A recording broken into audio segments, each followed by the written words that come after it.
worst possible thing you could say when you walk into a car dealership. I spent 5 years with Mercedes-Benz, 5 with General Motors, and the worst thing a person could say when they walk in is, if you could just get me to this payment, we got a deal. So your loan's probably still like 19, which means you got to pay to get out. You're upside down. It's called negative equity.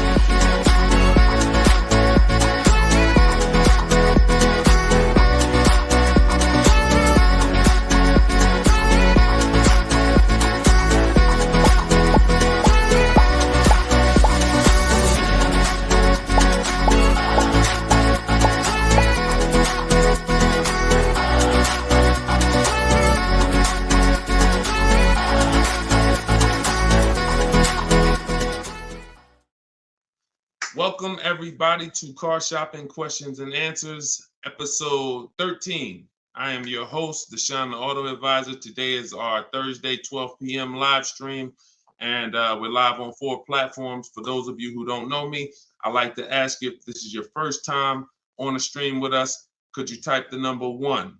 Can you type the number 1 if this is your first time on a stream with us? And to those who've come back, if you've been with us before, could you type the word welcome to all the people who have been with us before? Welcome, and welcome back to those who've been with us. So for those of you who don't know me, my name is Deshone. I'm publicly known as Deshone the Auto Advisor. I spent 14 years in the car business, 5 with Mercedes-Benz, 5 with General Motors. Now, since the pandemic, I've devoted my time to showing everyone willing to listen how to get below market car deals, purchases, leases, new cars, used cars. And we do that by getting bids. We stop negotiating and we get bids. And that's how we get below market deals that other people are not getting. So I'm the author of Cars from Home, the new digital book, 7 Steps to Saving Time, Money, and Avoiding Dealerships. I'm going to show you what it looks like. Boom. That's the cover. And we're rated 4.94 on Goodreads.com. You can get yours for 75% off for the next 30 minutes. You'll see when you visit my TikTok bio or my Instagram bio or the link in the comment section that we have for you on YouTube and Facebook that there's a timer. The book is normally $97, but you can get your copy for $24 as long as you get there before the 30 minutes is up. So I would suggest you get it and come back and join the broadcast. So my man Dolan is moderating in the background. You guys can start typing your questions and we will start to answer them one by one. We'll be on for about an hour and we'll try to get through as many questions as we can in that time. All right, Dolan, once you have the first one, feel free to throw it up. Okay, and shout out to y'all on TikTok. Could y'all tap the screen if you're going to spend a little time with us? Run those likes up like y'all always do. I appreciate you. And if you're on Facebook or YouTube, if you could hit the like button, it means a lot. It tells the algorithm we're talking big money over here, and they'll send more people who need this. This one's from Instagram. When buying used, is it wise to buy from a small lot?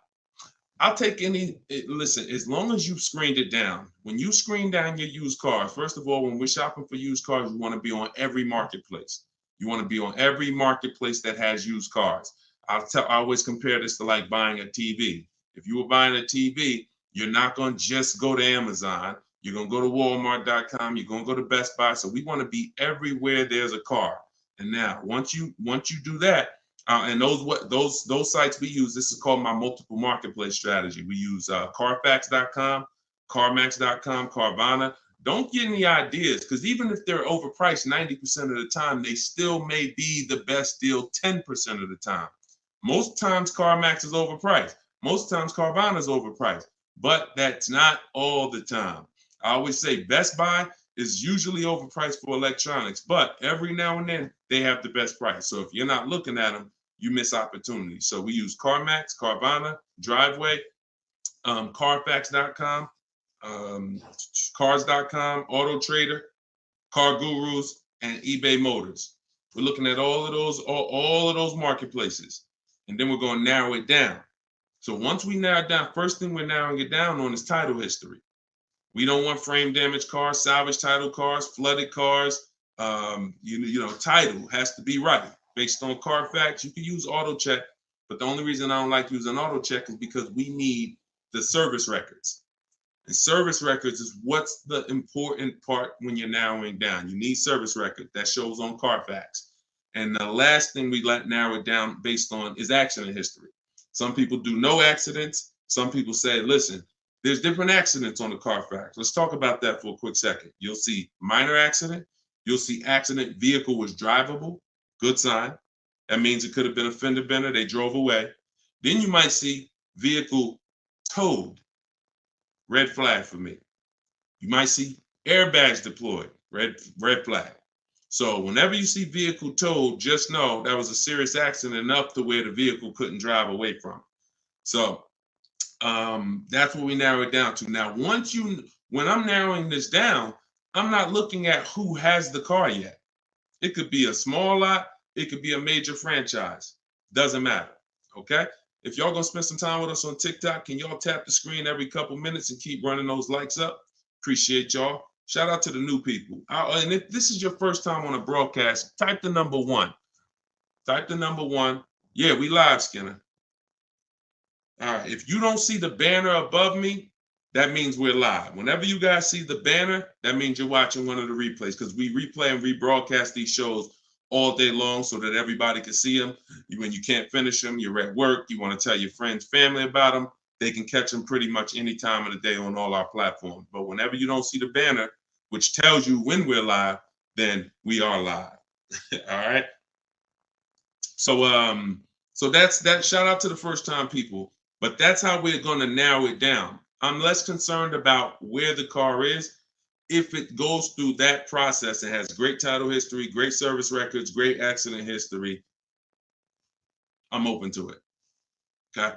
Now, another one from Instagram. All right, Instagram with the questions. Today, when buying used, is it wise to buy? Oh, that's the same question. How do you get the original window sticker? We'll get it through the Carfax. We'll get it through MaroneyLabels.com if we're going to pay for it. I think there's a site called Get Clutch. I have a link. I have a link in my book, because every manufacturer doesn't do it. So every manufacturer doesn't do it. Some have agreements with Carfax and they put the window sticker on the Carfax.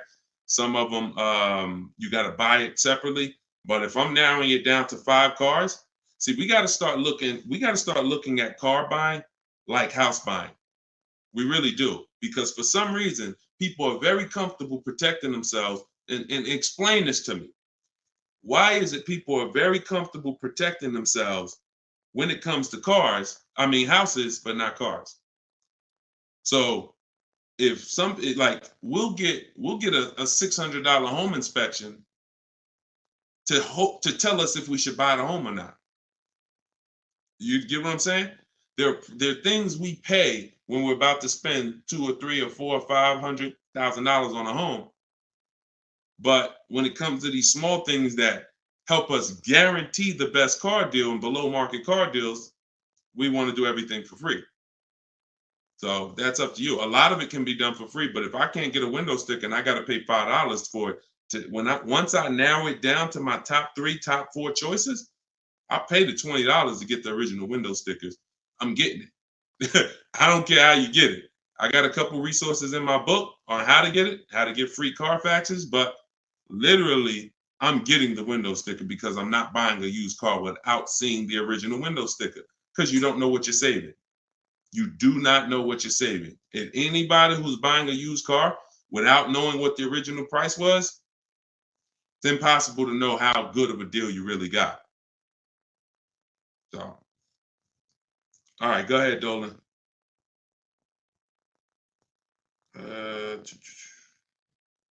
This one's from TikTok. How do you sell the lease car without the title? The same way I explained it. You don't need a title to sell any car. Who was taught you needed a title to sell a car? Type me in the comments, because this is a big one. There are people who not even leasing. There are people who have cars right now. You have a loan on it. And I used to get people who would walk in the dealership and they look at the new model, the most recent one, and they'd be like, Deshone, is that the whatever, 2019, 2020? I'm like, yeah, these just came out. Okay, I got 3 payments left. As soon as I make my last payment, I'm coming to get that one. I want to talk to you about that one. What's the reason? Why are you waiting? Other than you thought you had to have the title in your hand. It's not the way it works. You go, you sell the car, there's, you write up a purchase order, whatever the bank is that you owe, the person pays off the bank, and then the title, once the bank is paid for, the title goes to the person who bought the car with the new ownership documents. So, sometimes I forget there's little small nuances that, but in the book, and even we talk about this on the show, you guys never hear me when we talk about an equity assessment. When we do an equity assessment, which is maximizing our car's value by getting bids, we don't trade. You never hear me say, those of you who don't have your title, you can't do the equity assessment, right? So I'm just assuming that if you just follow these steps, you'll see, even if you thought you couldn't sell your car while you still had a loan on it, you'll see, well, he didn't mention I need the title, so I guess I can go ahead and sell it. Yes, you can. So, you do at least the same way. I owe 15 on my car. Buyer offers me 19, pays the 19, pays off the 15 directly, sends 15 to the bank. And example, let me give you a real life example instead of a story. When I went in, after I sold my Jeep, that was back when the pre-owned car market was very hot, once in a lifetime market. And I went in and I owed my payoff was whatever my payoff was. I went in. They made the highest offer. That's why I was there. I got all these bids. CarMax made me the highest offer at the time. I went in. They paid $20-something thousand or whatever my payoff was, and they gave me a check for $8,900. So it's the net amount. So whatever the offer is, the amount you owe the bank gets paid off, and the surplus gets paid to you. That's the equity assessment. And for those of you who don't owe any money on your car, all the money goes to you. But yeah, I mean, I don't know where we picked that up at. I don't even know where the origination of that one, quite honestly. How I do know where some things originate, but I don't know how we got to we had to have the title in our hand before we could sell our car. So yeah, let me, you don't need it. Go ahead, Dolan. And for those of you who are not familiar with the equity assessment process, I'm sure we're going to talk about it on this show because it becomes a pretty common question. So we'll get to that, I'm sure. Go ahead. Jay, what's up? This is from YouTube. How do I go about getting pre-approval with good credit? I know the car I want. Then we don't really get pre-approvals. And I'm going to tell you why. Pre-approvals, first of all, there's something called restricted pre-approvals that we want to stay away from. See, all of this became, look, every time the public does something, the car business responds to it. And they usually respond with stuff that's garbage because they're trying to capture you and take away your ability to shop. So what ends up happening is the buzzword for the last 3 years probably has been pre-approved, get pre-approved, right? Right? That's been pretty much a hot topic. So the banks just decide what we're going to do is start marketing that we'll pre-approve you. But there's 2 ways they're pre-approving you, and they're both trash. One is we'll pre-approve you to shop with our dealer group. It's Capital One, our dealer network, Drive Time, Carvana. You're pre-approved, but you can only shop here. Well, you're going to hurt yourself because what they're trying to sell you on is this variety. And understand something. Variety doesn't drive down prices. Now we're getting ready to get deep. Hopefully y'all can follow this. It's early. Hopefully you have some coffee and your mind is clear. This is serious financial conversation, but it's simple. If you walk into the Doritos factory and all they have is Doritos, there's no incentive for them to not make them all $7 a bag because it's all Doritos. You got a bunch of variety. You could have 100 flavors. You're in the Dorito factory, but you're not going to get great prices because there's no competition. So whenever you see Carvana says we have 50,000 cars to choose from, variety. Whenever you see, you can shop from our dealer network of, X number of dealers. Any one of those dealers you can shop from, variety. That does not drive down prices. That's meant to control you. Think about the Dorito factory. You're walking around CarMax, oh, you got lots of cars here, but you're still in the Dorito factory. They're all one company that's setting the price. What drives down the price is competition. Competition is what drives down the price. So when these I have a whole section in my book on this, restricted pre-approvals. We stay away from them because they're meant to funnel you into somewhere so that you can actually do business with this person instead of doing what we do, which is shopping wide. If you're shopping for a used car, you should not be limited to anybody. You just heard the first question on the show talking about will we buy a used car from a small lot. We buy a used car from whoever within 100, 150 miles of us has the absolute best value, best price, on that used car, highest discount from the original new price. That means you're not going to limit me and tell me where I can buy it. So if pre-approvals were designed to do that, then we'd be good. If pre-approvals were designed to let you go shop anywhere, then they'd be good. That's the first bad part about pre-approvals is the restricted pre-approvals. And again, I'm going to tell you why we don't do it, and I'm going to tell you what we do. So the second thing that's bad about these pre-approvals that's being marketed is they want to do a hard pull on your credit. So now we use a strategy that I created called the bank bidding war. The bank bidding, everything we do is a bid because you're not going to save the most money possible unless you're getting bids. Okay? So if you want to guarantee that you paid the lowest price on any item, it's always through a bid. It's always through multiple offers. And the opposite is true. You want to have buyer's remorse? You want to always wonder if you could have paid less? Don't get a bid. Don't get multiple offers. So when they're asking for a hard pull, what we're doing is we're avoiding that because this is the way the bank bidding war works. You are allowed, I am allowed by the credit bureaus to have multiple people run our credit with a hard pull as long as it's within a certain time period. And the way we do it, it only takes us 2 days. They give you 14 to 45 days, but this only takes 2 days the way we do it. So a hard pull on your credit will drop your credit score X number of points. Let's just say 10 points. Now, if you do the bank bidding war correctly, you could have 20 hard credit pulls on your credit and it drops your credit score the same 10 points because this is called rate shopping, not car shopping. And many people get this wrong. Many people get this wrong because you got to come out of you cannot open up the rate window first by letting anyone access your credit with a hard pull. First of all, again, we don't want to rush when we shop.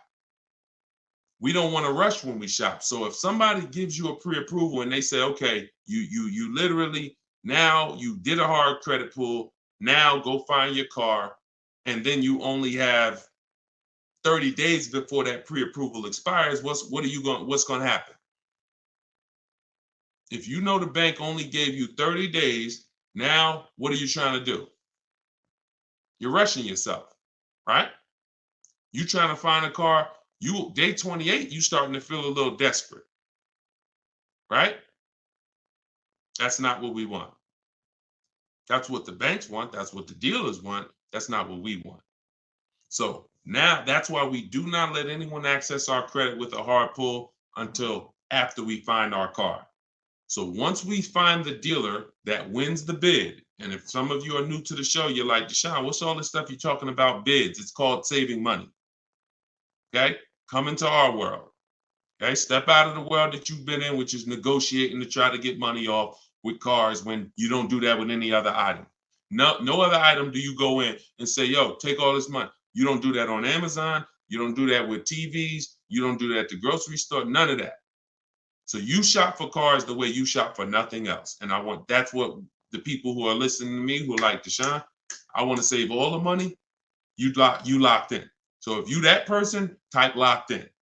If you're that person, if you like Deshone, forget everything else. I want to learn a new way. I'm done with this old way. Type locked in. So this is what you're doing. You are going to go get bids. get your offers on your new car or your used car or whatever you're shopping for. Once you find the one that is the best, now you're going to get the paperwork, a buyer's order, come home, and you're going to let these banks, credit unions, online lenders access your credit with a hard pull. And many of them need you to have a car before they'll even give you a loan term. Sometimes you'll reach out and you'll say, hey, I'm looking to try to get, a pre-approval, see what your terms are, see what your rates are. They'll say, okay, well, what car do you have? And you're like, well, I don't have a car yet. That's why I'm calling you first. So we call them, we reach out to them when we have a car, and we're like, okay, this is what I'm looking for. I mean, this is what I have. I have it reserved. I left a deposit on it. I told the dealer I'm coming home to take care of my financing. I'll call them in 24 hours. Here's what I got. 2020 Mazda CX-5, 26,000 miles on it. Boom. What else do you need to know to give me a loan offer? So I'm doing this with 5 people from home. Then once that's done, I'm calling a dealer and saying, look, all right, this is the best offer I got. If you guys can beat it, you got the business. See, it's easy. If you're listening to me, you never got to lie. All of this stuff that people are teaching you, lying, hold back everything, we don't do that. Dealers enjoy the 20% of dealers that are the great dealers that have the best prices. They love doing business with us because they're competing to beat all their competition. We find them, and then we give them an opportunity to win our business. We don't say, oh, no, I'm not letting a dealer run my credit. That's bad strategy. Dealer has 7 to 10 banks that they give millions of dollars in loans to a month. Why would you not want a dealer to be seeing if they could beat your rate? The only problem is if you don't have a rate and you're letting the dealer be your first option, that's a problem. We don't do that. But that's the bank bidding war. So I haven't added it to my book yet, but when you get my book, you actually get the book, and I send you the bank bidding war blueprint. And for all of you who got the book, if you happen to have gotten my book before I came out with the bank bidding war, send us an email and we'll send you the bank bidding war, because I plan to add it to my book. I update the book. That's why I told you I made it a digital book, because I come up with new stuff, new websites come out, websites go out of business.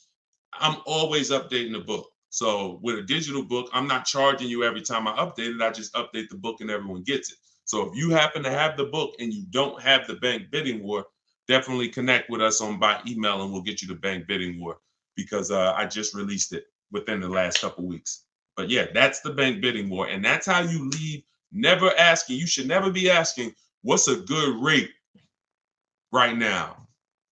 How much is too high of an interest rate? These are all questions you ask because you don't get bids. You don't know how to get bids. Once you start getting bids, you never ask these questions again. You'll leave knowing, man, I had like 15, 20 people competing for my rate. I know I got the best rate. That's the name of the game. All right, go ahead, Dolan. Shoot the next question up. We are live, y'all. This is our Thursday, 12 p.m. show. You're not watching the rebroadcast unless you see the banner up top, then you're watching it. But we're live right now. Okay, Donna from Instagram. How do you ensure the car seller makes a decent wage and gets a deal at the same time? God bless you. They make a decent wage if they win the bid and they sell you a car. It's too intricate for you to try to understand. No one's losing money here. This isn't a charity case. And so let me tell you something about me. I set up a system where people buy cars in 60 to 90 minutes. So I know a lot of you think that I'm all for the public, which I am, but I'm also for the 20% car dealers. So I had to set up a system where both people win. The 20%. 80% can't survive in the world we're going to create. 80% can't win because they're not going to compete. They're going to give you high prices. All good. That's great. But the 20%, what we didn't like is spending so much time with people who don't even know a deal, don't know, like you're questioning every single thing because you don't have enough information. That's why. So you're nervous, you're defensive, hard to help you. I'll be sitting down with somebody, I'm sitting down with a customer and I'm making them an offer with a deal, and my manager is hoping they don't take it just because he doesn't want to sell the car for that cheap. But we're making them that offer, they're still questioning it because they don't have bids.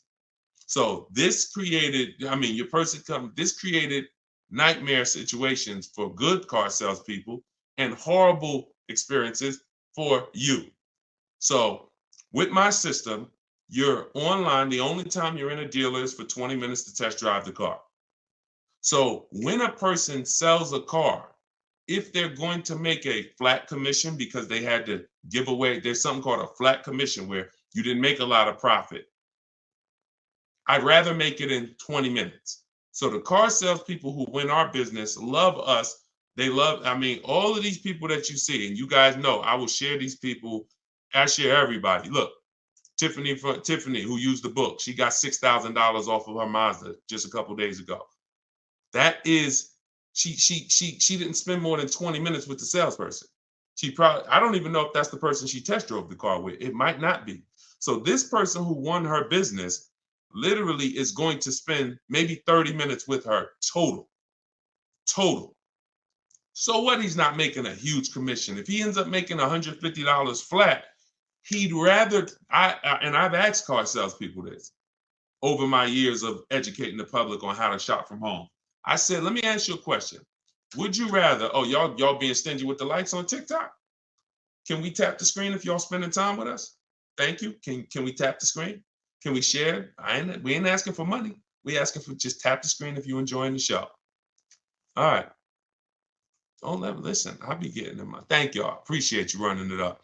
So when you see that, I appreciate you wanting dealers to make money, but the best thing you could do if you really want good dealers to be okay is learn how to shop from home correctly so you can stop wasting people's time. So you can stop being with people for 2 hours, 3 hours, 6 hours that you don't buy a car from. That's really what I want you to do, because when you learn how to get cars in 60 minutes from home, car salespeople are going to love you. Because even if I didn't make a huge commission of $1,000 or $800 or $1,500 on this particular deal, that's okay. And $1,500 commissions are very rare. You had to make a lot of profit on the deal, 10 grand profit probably. Bring home 20%. Now you got to make probably 7 grand to 10 grand, profit, and people will make it. There are people who overpay. And so those people who pay average prices and above average prices, but we don't pay either. So it's the time. I don't care if I make $150 with you if I only spent 30 minutes with you. And the only way you're doing that is shopping online. You're not doing that. I've tried. I think I was pretty quick. There were some people quicker than me, but I certainly tried to go into, and a customer knows what they want. Come on in, Mr. Jones. I know what you want. We'll get this done very quickly. Hour and a half tops, 2 hours really tops, because you got the finance office. You got all this stuff that has to happen. We got to clean the car. So 2 hours is really, if on a quick deal. Most of them, 3, 4. How many hours you guys spend picking up your cars? Be honest. How many hours did you put into your last car purchase at the dealership? Throw some numbers out. Look, Lexi, baby, 4. Look, throw some numbers out. Okay, people don't what? We don't want to be honest. How many hours? Sometimes maybe I'll ask how many days did you put into your last car deal? Have me in there about an hour. That's quick. You must have did a lot before. Half the day, Thomas. That's more like it. Thank you. Thank you. Thank you to everyone willing to shit. And I had to come back the next day still. Thank you. Okay. So yes, I talk a lot about money. Look, 6 hours. Poobie Bear on Instagram. 6 hours. 4 hours. So no one that you're seeing here, I'll run down the list. Boom. Not only are these people saving all the money. Look, $690 a month on Totes BMW. Greg, $527 a month, his $56,000 Kia truck. Look, Danielle, $550 a month for her Audi. Not only are they saving all the money, they're not in the dealer more than 30 minutes. That's why the dealers love them. That's why the dealers love us. I'm never going to create a system that's painful for car dealers. I would be hypocritical to do that. I created a system where when you use it, the people you do business with love you because you're like, man, listen, this is one of the quickest deals. Some of you saw when I got my Infinity truck. I wish I could find that video. Matter of fact, hold on. Before we go to the next question, because I don't want anyone, because some of y'all don't know me. Y'all don't know, okay, is this guy telling the truth? Is we really getting cars? This was me picking up my Infinity truck right here. This is when I got the Infinity truck. Hold on, I'm gonna find a video. I'm going into my hold on, where we at? Day five. Here we go. Look, let me share my screen. And I picked it up and I posted this on Instagram because I want people to know we really do this. We don't say we do this. We really do this. Look. Now, there we go.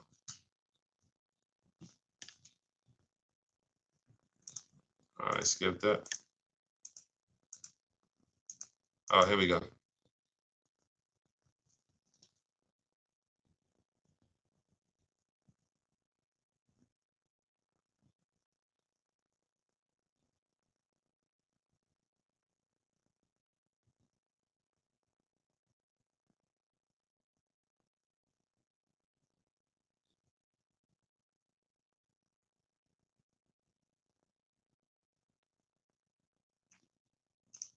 Boom.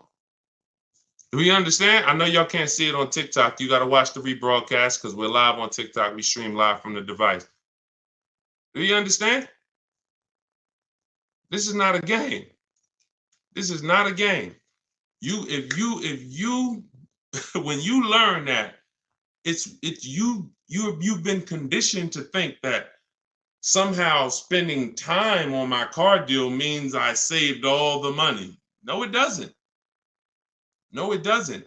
Looking at multiple options, multiple offers while you sit at home, knowing how to screen those offers down so that you know you got the below market prices. Looking at 5 offers on new cars and leases minimum, 5 offers minimum because 80% of dealers are overpriced. This is what guarantees below market prices. You don't need to be in a dealer to get that. In fact, there's no way for you to get it in a dealer. I will be so bold to make the statement, and I'll just ask you, if you think you can get it, when you get your car, bet me $500 that I can't get a better price than you.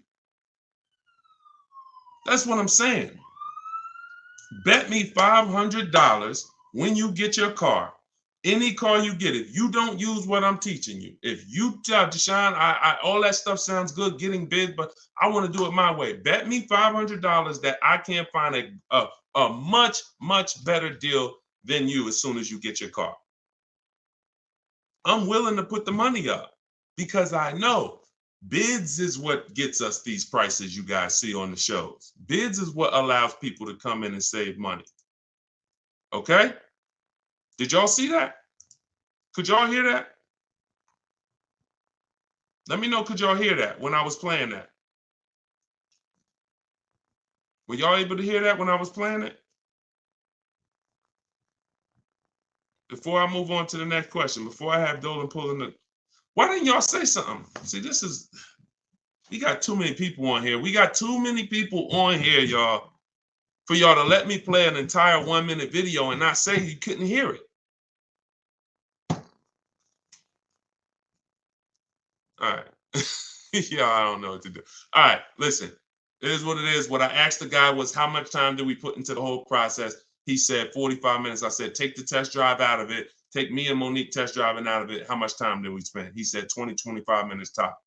Come on, lock in, y'all. Lock in. Go ahead, Dolan. Throw the next question up. Instagram. How do you tell the dealership you want to take the car to mechanic before purchasing? You don't. Dealership's not going to let you take the car to a mechanic before purchasing. It's too much liability. If you crash the car, if it has an accident, mechanic messes up the car, only thing you could do is have a company like yourmechanic.com come and meet you at the dealer. That's why whenever I'm buying a used car, I'm not taking it the same day. DJ Flay, I thought it was a silent film. This is hilarious. So yeah, we never take a used car the same day because one, we got to do it even if we're paying cash though. I mean, even if we're paying cash. But if you're doing the bank bidding war, we can't take a car the same day because we need to go home and we need to start the bank bidding war. But if you're paying cash and the car has a good warranty and you've done the math, okay, maybe you don't need to have a mechanic inspected. But if you want to have a mechanic inspected, then it's always I'm leaving a deposit and then I'll have either my mechanic come. And again, this goes back to you're paying to protect yourself. I got a mechanic here that I've been using for years, me and my family. If I told him, hey, look, I'm gonna pay you, let me know when you got an hour and a half. I'm gonna pay you for the time. Come take a look at this car with me. I got a reserve. He'll be like, no problem. I'll throw him $125. He'll come, check it out for me, tell me if I'm good or not. He can't put it on a lift, so that's the bad thing. But again, it's better than me just thinking with my non-mechanic self, I guess the car looks good. Sounds good, I think. No, these are the things that we got to do if we want to protect ourselves. And understand, there's horror stories for a reason, y'all. Horror stories are very common. Cars breaking down. It's weird. All I can do is give you boundaries. And when I give you the boundaries, then you can choose what you want to do with them. You can choose if you want to, adhere to them. You can choose if you want to ignore them, but at least they're there. So yeah, I would always have, with no warranty on a car, I would always have my mechanic come out. And if you don't have a mechanic, then I pay a company like yourmechanic.com. I think they charge $100, $150 to come out, send one of their mechanics to inspect the car for you. I see it just like a home inspection. I don't see it any different. Any different. Go ahead, Dolan. Okay, I had a financial advisor tell me get rid of my car. I did. Wait, I had this one's from Instagram. I had a financial advisor tell me to get rid of my car. I did, however. I really need another one, but they repoed the vehicle. It's been around January. Okay, I'm trying to understand. So he told you get rid of your car, but you need another one. Get a very inexpensive car.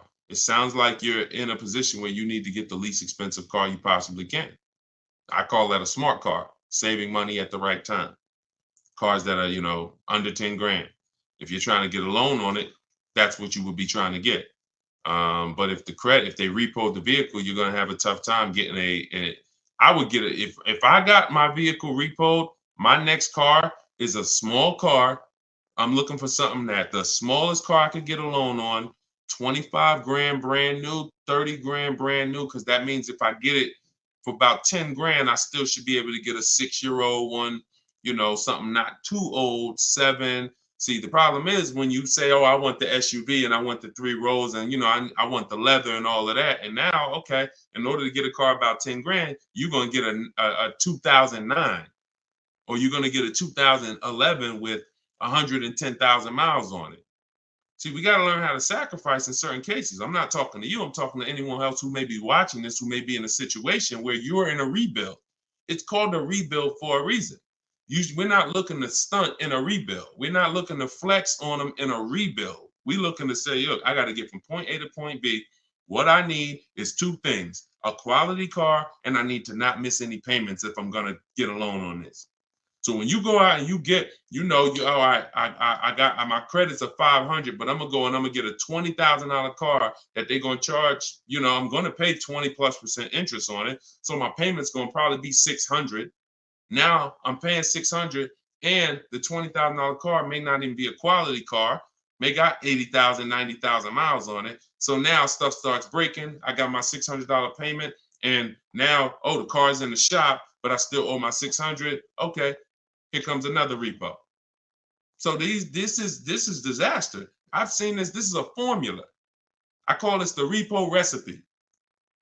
So if you're in a rebuild, the name of the game is seeing, first of all, Am I a long-term person, 8+ years, or am I a short-term person, less than 8 years? Because if you're a short-term person, your goal is to lease. You may not know it yet, but some of the people who've been on this show, you understand the depreciation curve. This is where you lose all the money right here. Year 1, 2, 3, 4, 5, 6. You're losing all the money. Once you get to about year 7, 8, it starts to level out. Your vehicle is not losing that much value anymore. That's when you want to own it. That's when you've won. That's not when you want to replace it. You don't want to say, hey, this is people. Oh, Deshone, I got 6 years of payments. Oh, I just paid the car off. Right when it was going to start leveling out depreciation wise. Oh, I'm going to get rid of it now. Lost all that money in depreciation. Now I'm going to get rid of it. So you need to know, if you're not an 8-year, 9-year, 10-year person, then you shouldn't be buying cars. You should be shopping for great lease deals. But you may not qualify for a lease right now. So your mission should be to qualify for a lease in the future, which means I'm going to drive a car that's not my ideal car. I'm going to drive a car I may not even like, but it's going to be reliable and it's going to be affordable. Reliable and affordable.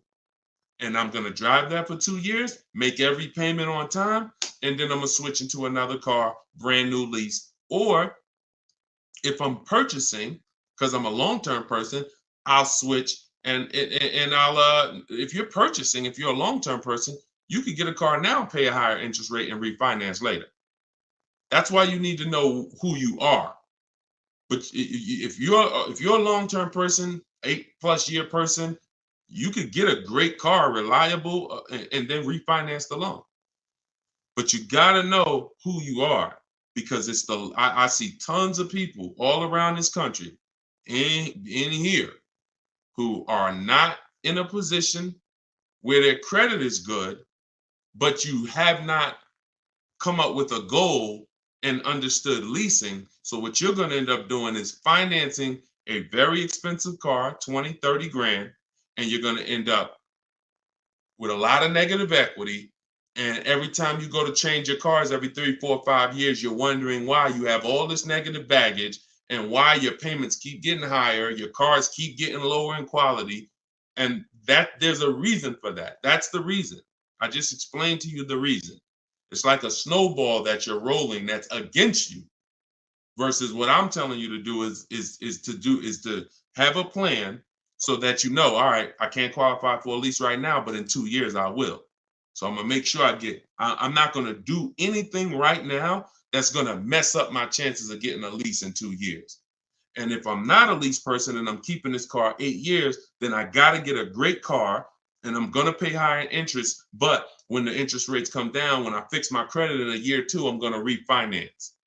2 different people, but you must know who you are. We clear? We clear on that? Type clear if y'all clear on that. Okay? All right, go ahead, Dolan. Shoot the next one up. What are the benefits, if any, of buying an electric or hybrid vehicle? You need to know that. I mean, it's different for different people. Environment, some people, depends. That's a personal thing. A lot of people think that electric cars, I remember when I worked for Mercedes, we thought hybrids were good for people who drove a lot. So I was uneducated on hybrids. It's actually good for people who drive in the city, because every time you hit the brake, it would regenerate the battery. So that might just be Mercedes hybrids. That might be all hybrids. I don't know. But your reason for buying a hybrid or an electric car should be your reason based on your research. And so there's plenty of people, most people are not buying electric cars. Some people are. Some people buy hybrids. Frina was looking at a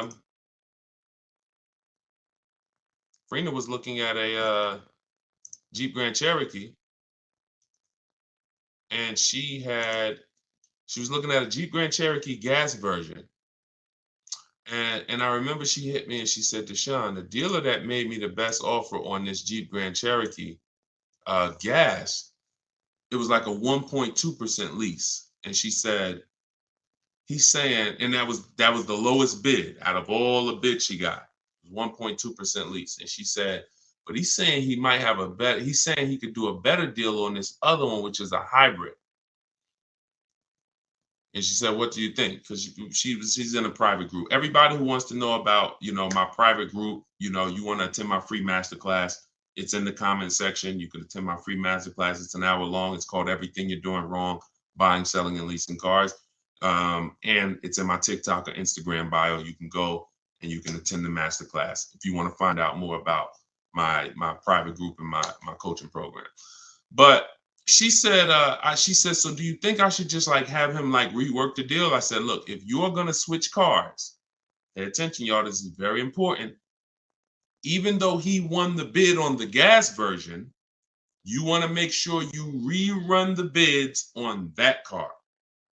She said, okay, because she said, based on what he's telling me, he could get me to like 1% on the gas, on the hybrid one. I said, okay, run the bids. She hit me 24 hours later. She said, you're not going to believe this. Lowest offer I got on the hybrid version is 0.88. Showing the deal right now. That was $579 a month. $66,000 truck. $579 a month. No money out of pocket. So if you don't rework the deal, what question was I answering that I got on that? What question was I just answering? Oh, there we go. Thank you. Thanks, Dolan. My man Dolan coming through for me. So she didn't have a preference necessarily of hybrid. That opportunity presented itself. All hybrids don't have incredible programs. So I think you make the decision, Natalie, on what you want, and then you shop the offers on that car. That's it. It's so many cars out here, y'all. It's hundreds of cars to choose from. Pick the one that you like, get the offers on them. And spend your time shopping. If you're getting a new car or a lease, you should be out test driving. This is the fun part. Eventually getting bids, that'll be fun for y'all because you'll be in control. But, for your first time, you're still going to be a little nervous. But the fun part is really getting in the car and going and test driving. All right. And going to another dealer, test driving. You're about to make a $40,000, $50,000 decision. Some of you more, some of you $80,000. You're buying luxury cars, $100,000 decision. Take a day and go and drive these products that they're spending millions of dollars on, hoping you would at least come test drive. I've had people that's like, oh, I want the Honda Pilot. Oh no, the girl said, I want the new Honda CR-V hybrid. I like the look. I said, did you drive it? Nah, but that's what I got my eye on. I said, go drive it. Once she went and drove, that's why we have a whole step in our process for this called shopping, not buying. She went and drove it. She said, yo, you know what's crazy?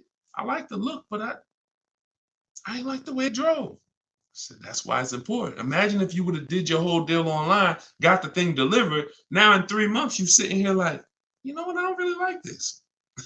So don't discount your shopping experience, especially because using it our way, you only there 20 minutes. Don't talk numbers. Keep that rule in mind. That's in my book. Those of you who have my book know this. We don't talk numbers.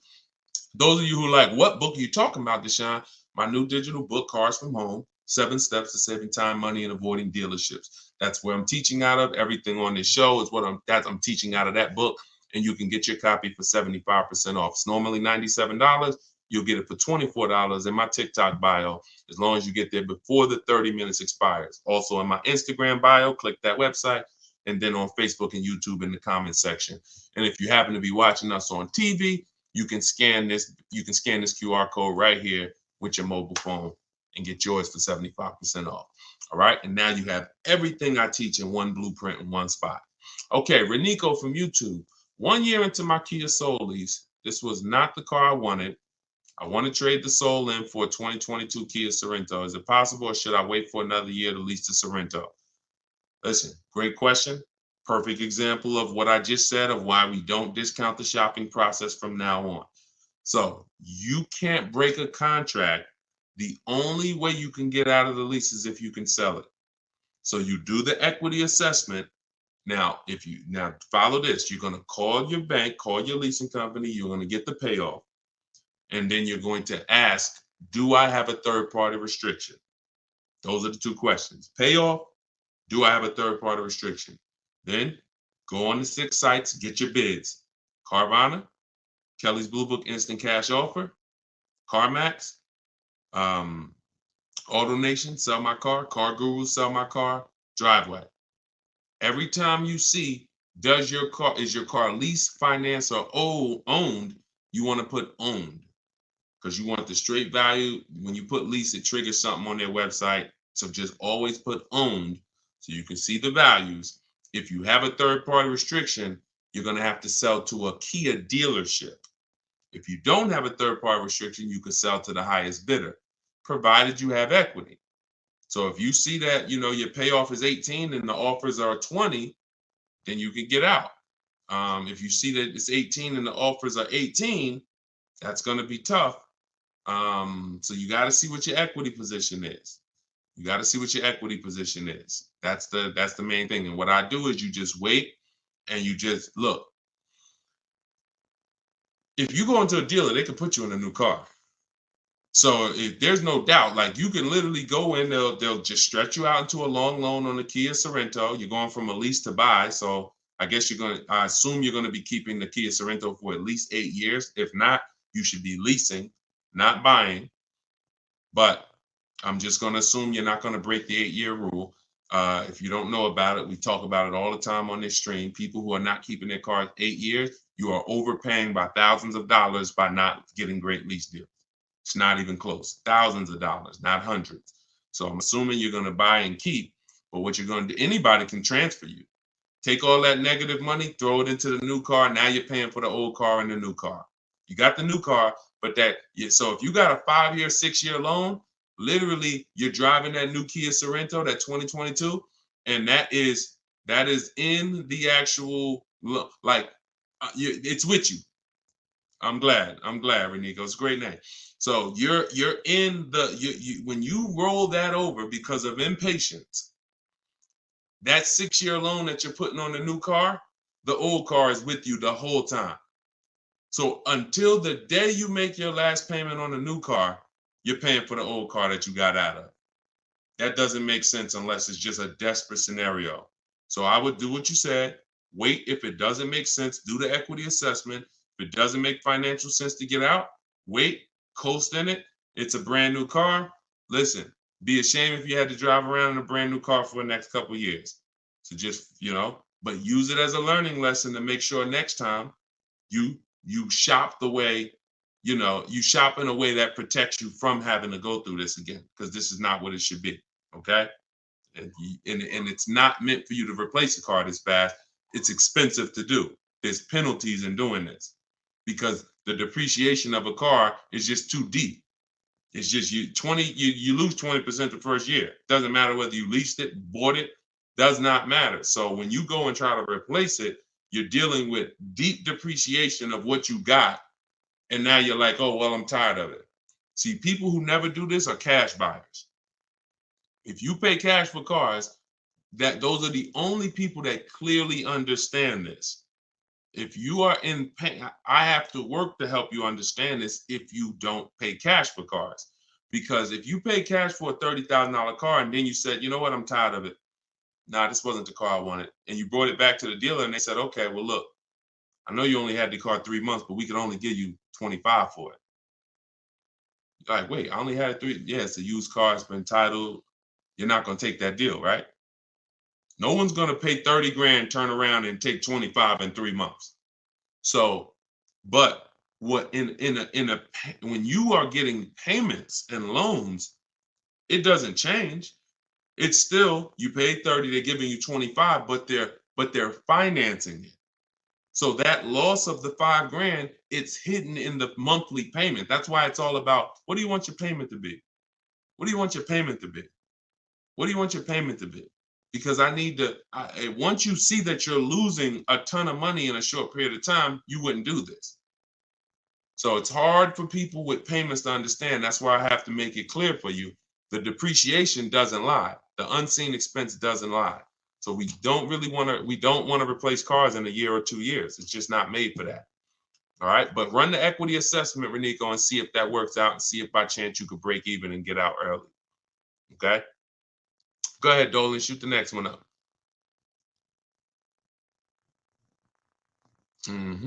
Okay, Precision Soundworks. A great part about following the book is when you're car shopping, you know what you're not going to get sucked into a sales number presentation. Amen. Just drive and say, I'll hit you up when I'm ready. Amen. I'm glad, and I'm so glad to hear you saying this, Precision Works, because I'm trying to teach people. All I can teach people is our world is different. And the world that they're in is painful. It's painful. But when you understand that you can be in control, when you stop talking numbers in the dealership, when you have the right online strategies, you're going to the website, you're getting bids, you know how to look at used cars, you're narrowing these things down the way I'm teaching you. Listen, there's not much that's in my book that I haven't talked about on these streams. There's not much that's in my book that I haven't talked about in my videos. The difference is it's step by step. So when you hear somebody who asks me about a used car, and then somebody asks me about a lease, and then somebody asks me about paying cash, and then someone asks me about, hey, how do I get the best loan? This is all different types of people. So you might be like, oh, this question is not for me. That question is not for me. So you have to piece it together. And if you can, God bless you. We're not holding back. But for those who are like Deshone, I just want the step by step, no interruptions in the process, no confusion. That's my book. So I'm glad you're enjoying the Precision Work. Make sure you send me your deal so I can bring it onto the show whenever you get a car. All right, go ahead, Dolan. Okay, Marisol, YouTube. I'm looking to buy a 2025 model car. Am I able to negotiate the MSRP price? If so, how low should I start? 5% off. So you're new to the 80-20 philosophy. 80% of dealers are overpriced. So I'm saying this based on the fact that, you know, I have 1,600 people I've worked with in my coaching program, in my video course, and then I have probably 5,000-6,000 people that have gotten my book. So I have people from all around the country since 2021 sending me the deals they get, reporting me the deals, offers.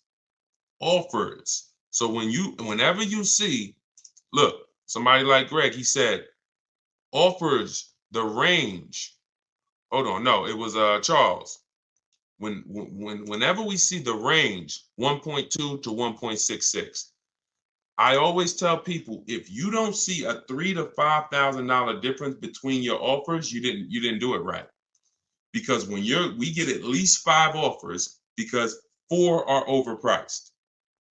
So which means, and you don't know how bad they're overpriced. They could be $100 a month overpriced. They could be thousands, if they could be $3,000 overpriced, $5,000 overpriced. If you have some of these vehicles where they're marking them up, $5,000, $10,000 over sticker, they could be $7,000, $10,000 overpriced. You don't know. You just know. We know 4 out of 5 are overpriced. That's the numbers. So if you are by chance going in and thinking, I'm going to negotiate based on any made up number in my head, you're going to lose because you just don't know what the bottom is. You don't know what the bottom is. Feeling for the bottom is a bad way to go because you're never content. You always question, was that really the bottom? You think we could have did better? And you have no price assurance, which means if I said, listen, Marisol, you just got your vehicle, bet me $500 that I can't find a better price vehicle in 48 hours. You wouldn't take the bet. No price assurance. So what I want you to do is just scrap that whole strategy. And I want you to focus on driving the car, make sure you like it. Once you decide you like it, we're going to get 5 offers. You could do this your way by calling. You want to talk to sales managers, ask them, hey, I need 5 offers because 4 are going to be overpriced. That's just it. 80% of dealers are overpriced. 80% of dealers sell for all the money they possibly can. 80% of dealers don't want to compete with their competition. 80% of dealers are not going to go below a certain price. That's them. 20% is who we focus on. The 20% of dealers that want to compete, 20% of dealers that beat all their competition, 20% of dealers that save us all the money. And there is no way for me to tell you what that number is going to be because it's vehicle specific. When you get bids, look at Sean. I use Sean for an example. Sean got a $20,000 discount on his F-150 Lightning. That was his best deal. Over 20, look, $73,000.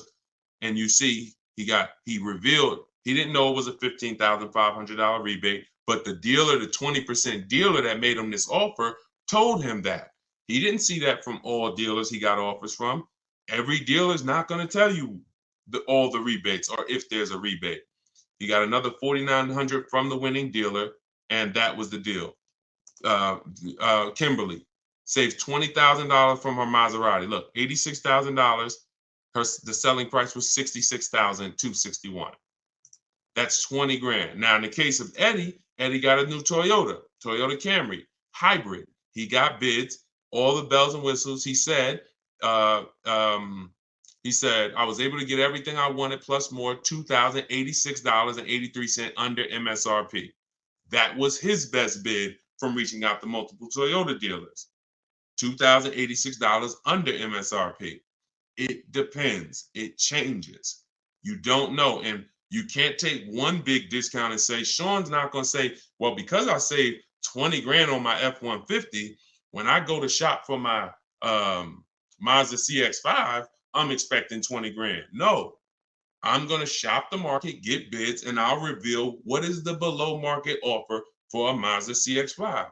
In the case of his Ford, the below market offer was 20 grand off. In the case of Kimberly's Maserati, the below market deal was 20 grand off.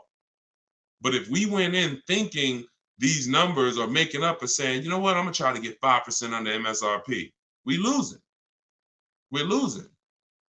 So scrap that whole strategy. Use mine. Or you could try to do it your way. Either way, 5 offers. Without 5 offers, you're not saving all the money and you will have no price assurance. 5 offers. In my book, I teach something called the 25-to-5 strategy. That's what I created. We're connecting with 25 dealers online. Those of you who have the book know it takes us about 20 minutes because we go direct to the websites. We don't go to third-party sites where they're selling our information to the dealer. We go right to the dealer's websites. I got a link in there that links you to all the dealers by zip code. So you put in your zip code and we go to each website. We copy and paste. I have a template we use. It says, hey, my name is such and such. I'm in the market for this car. These are all the options I'm looking for. This is my as soon as date I can make a deal. This is my no later than date. We give them all the information we need. Here's what I'm looking for, my option. Now we're sending that to all of these dealers. And then the goal out of 25 is to see who has a car. And then once we find out of 25 who has a car, well, we might see 10 dealers have a car that I'm interested in. That's another reason why it benefits to shop the numbers. Because when you only shop in 2 dealers, like the statistics say you do, the statistics show that you guys shop 2 dealers. That's what the statistics show, 2 dealers. And as car salespeople, we know that. So when you're shopping 2 dealers, whatever they have on their lots or have coming in, that's all that's interesting. That's all we can shop from. That's why it's like, oh, I don't have that color. Oh, I don't have one with those options. We're shopping from 25 dealers. We got a good shot of 8 to 10 having something we're interested in. And then we have other copy and paste scripts to request our quotes, give them everything they need to give us a quote. And then we have scripts to keep the conversation moving when they try to get us on the phone, which they will, 80% will, which, hey, try to get us to come in, 80% will. Hey, hey, listen, we could only give you a quote if you're here in the showroom. Okay, well, I'm talking to a couple dealers. No one else has said that. Should I remove you from my list? All our emails end with a question. Whenever you're emailing a dealer, should always end with a question, not a statement, because the question pushes the ball back to them.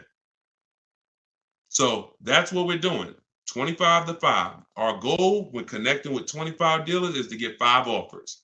And out of those 5, 1 offer is going to beat everybody else, and that's who we do business with. That entire process takes us 60 to 90 minutes. 60 to 90 minutes. It's beautiful.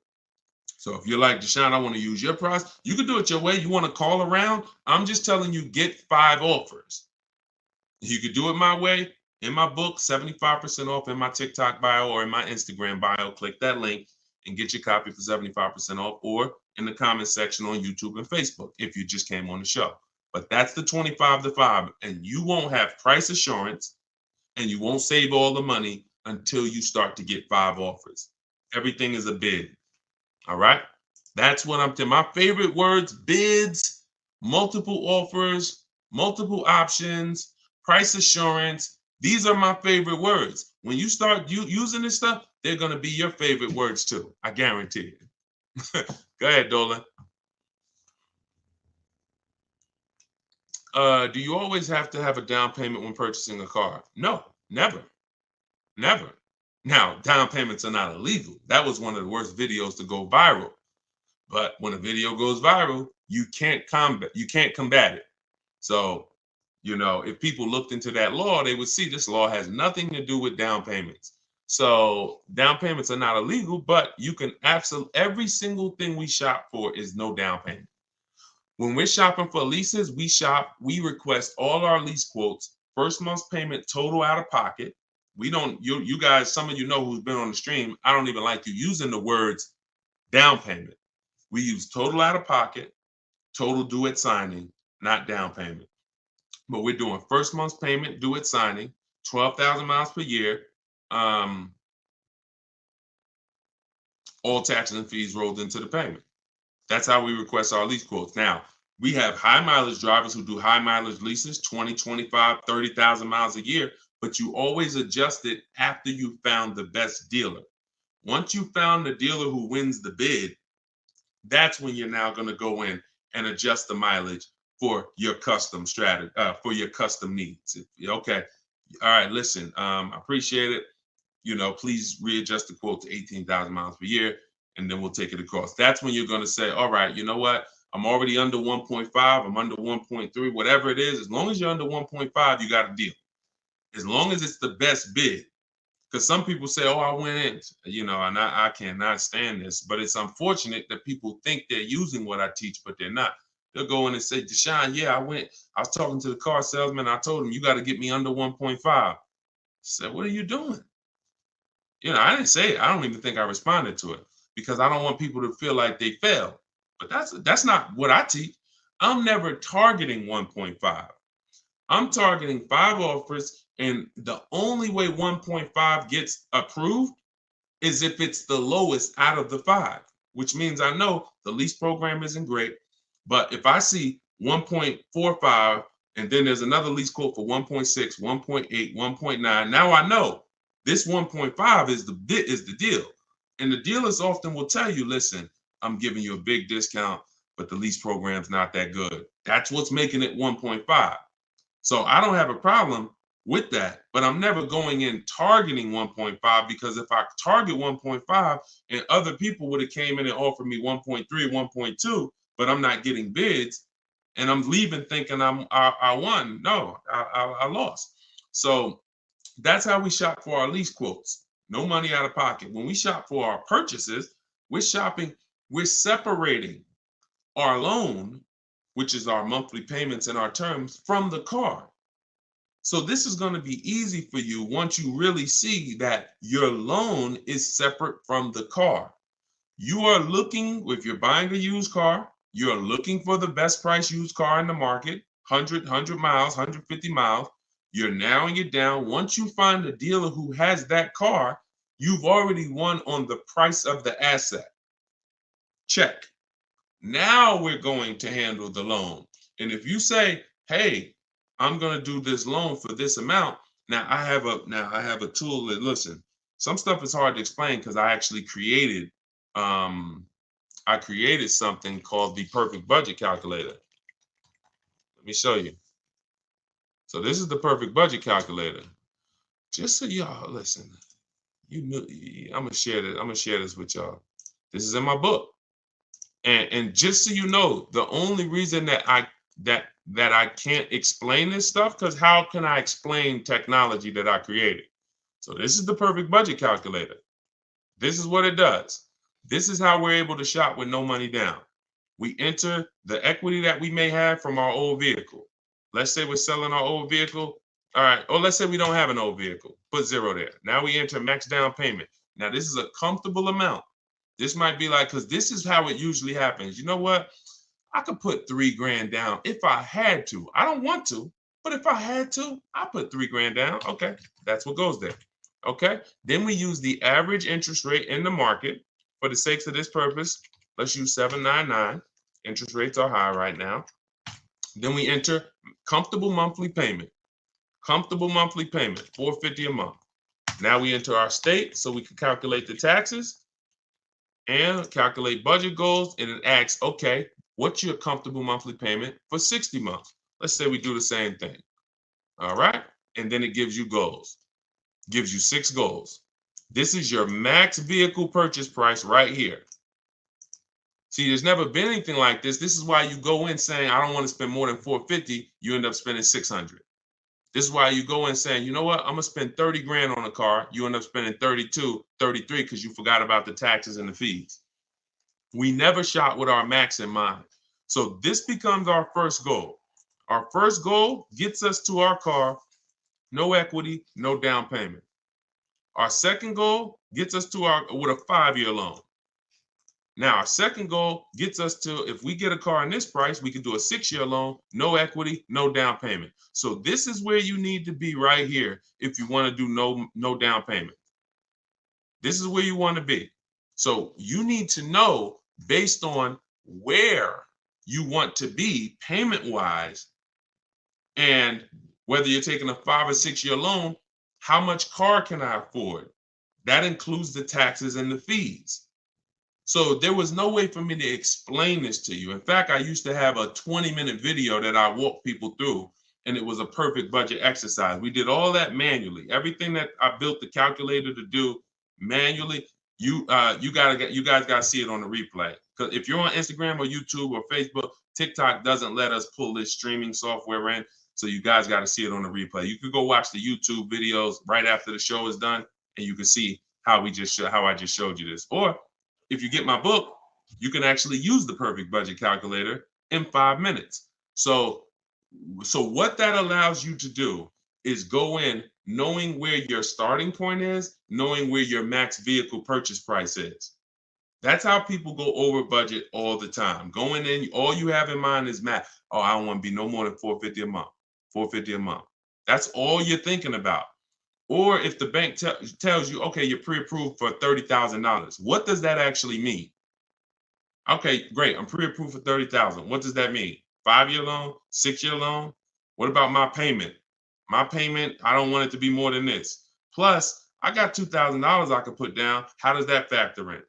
So when you get to the max monthly payment, when you get to goal 6, using the perfect budget calculator, you are using a 6-year loan, your max loan, and your down payment, but you're still under budget. So anything below that, you gotta there's no easy way for me to explain it to you. That's why I had to create a software that actually does it for you. But you need to know, in order to get a car with no down payment that you're purchasing, not leasing, because I gave you how we shop for them with leases, but that I'm purchasing, I need to know how much car can I afford based on the taxes and fees that I'm going to pay for a car, taxes for my state. Figure we estimate $1,000 for a documentation fee in motor vehicles. That has to be factored in. And then a 5 or 6-year loan, all of this stuff. So, yeah.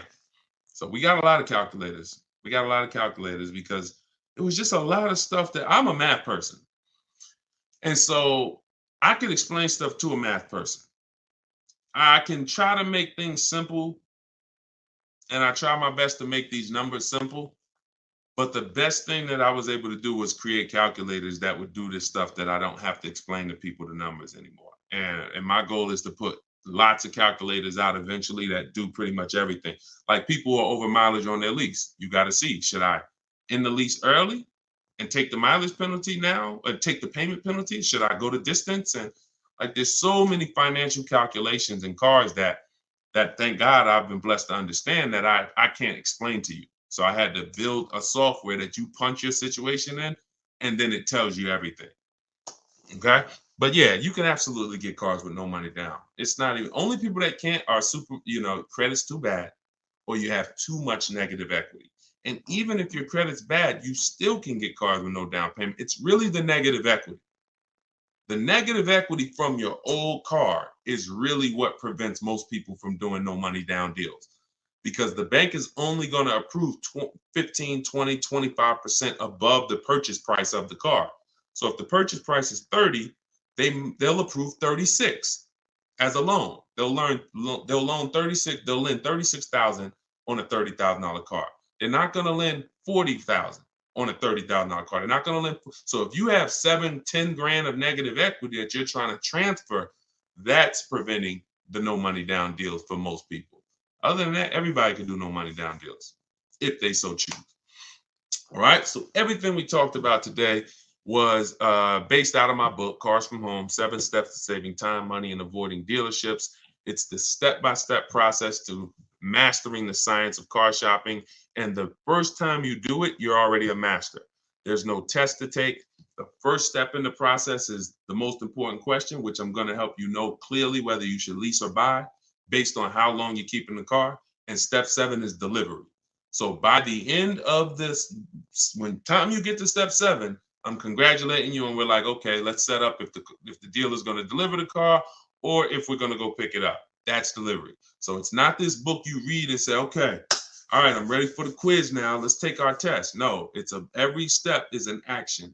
Equity assessment, budget tool, choosing your car, shopping for it, doing a check to make sure it doesn't have any bad data out there like electrical issue software, and then getting offers, then paperwork, then delivery.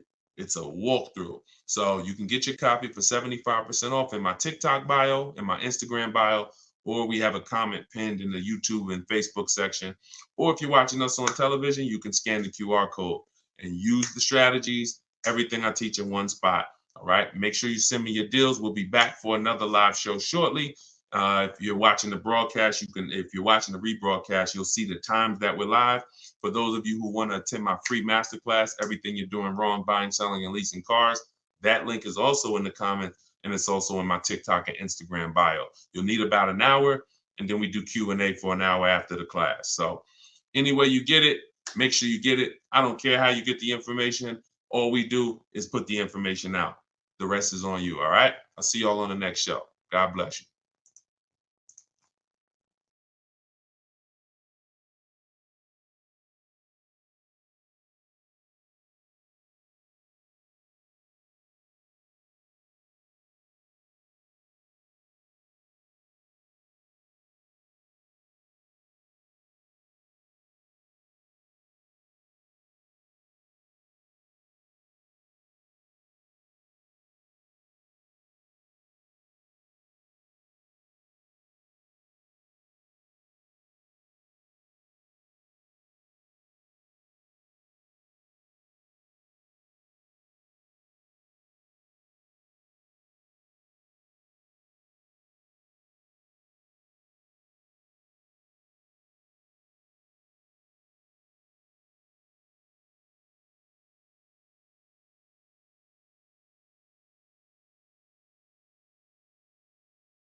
The worst possible thing you could say when you walk into a car dealership. I spent 5 years with Mercedes-Benz, 5 with General Motors, and the worst thing a person could say when they walk in is, if you could just get me to this payment, we got a deal. So your loan's probably still like 19, which means you got to pay to get out. You're upside down. It's called negative equity.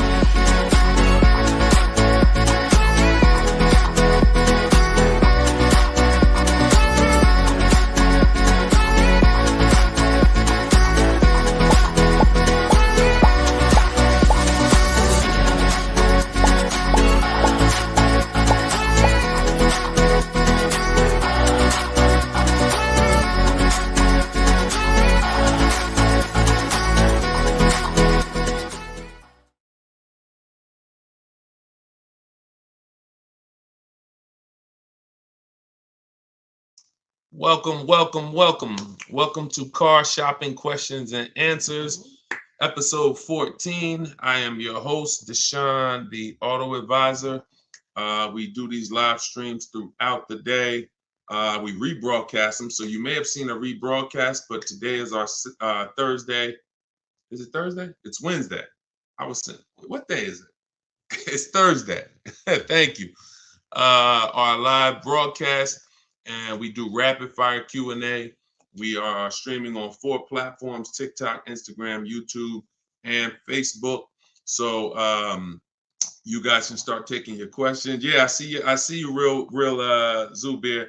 I see you. We're live right now. And whenever you guys don't see the replay banner, that means you're watching a live show. So we do replay these broadcasts all throughout the day so that, you know, if you can't watch them all, you can tell your friends, your family. But whenever you don't see the live replay banner, that means we're live. So you guys can start typing your questions, and we'll be pulling them in from all 4 platforms. So just go to DeshonesBook.com, Mr. Silver. I see you on TikTok. The people with the TikTok browser were having a problem getting the book, but some people said they were able to get it on TikTok. So just try typing DeshonesBook.com into a browser, and you should be able to access it. So as you come in, start typing your questions, and we'll start getting to them. For those of you, if this is your first time ever on a live car Q&A with us, can you type the number 1? We always like to know who's the first time person, first time ever on a car shopping Q&A with us. Type the number 1. And if you have been here before, then I want you to send I want you to type welcome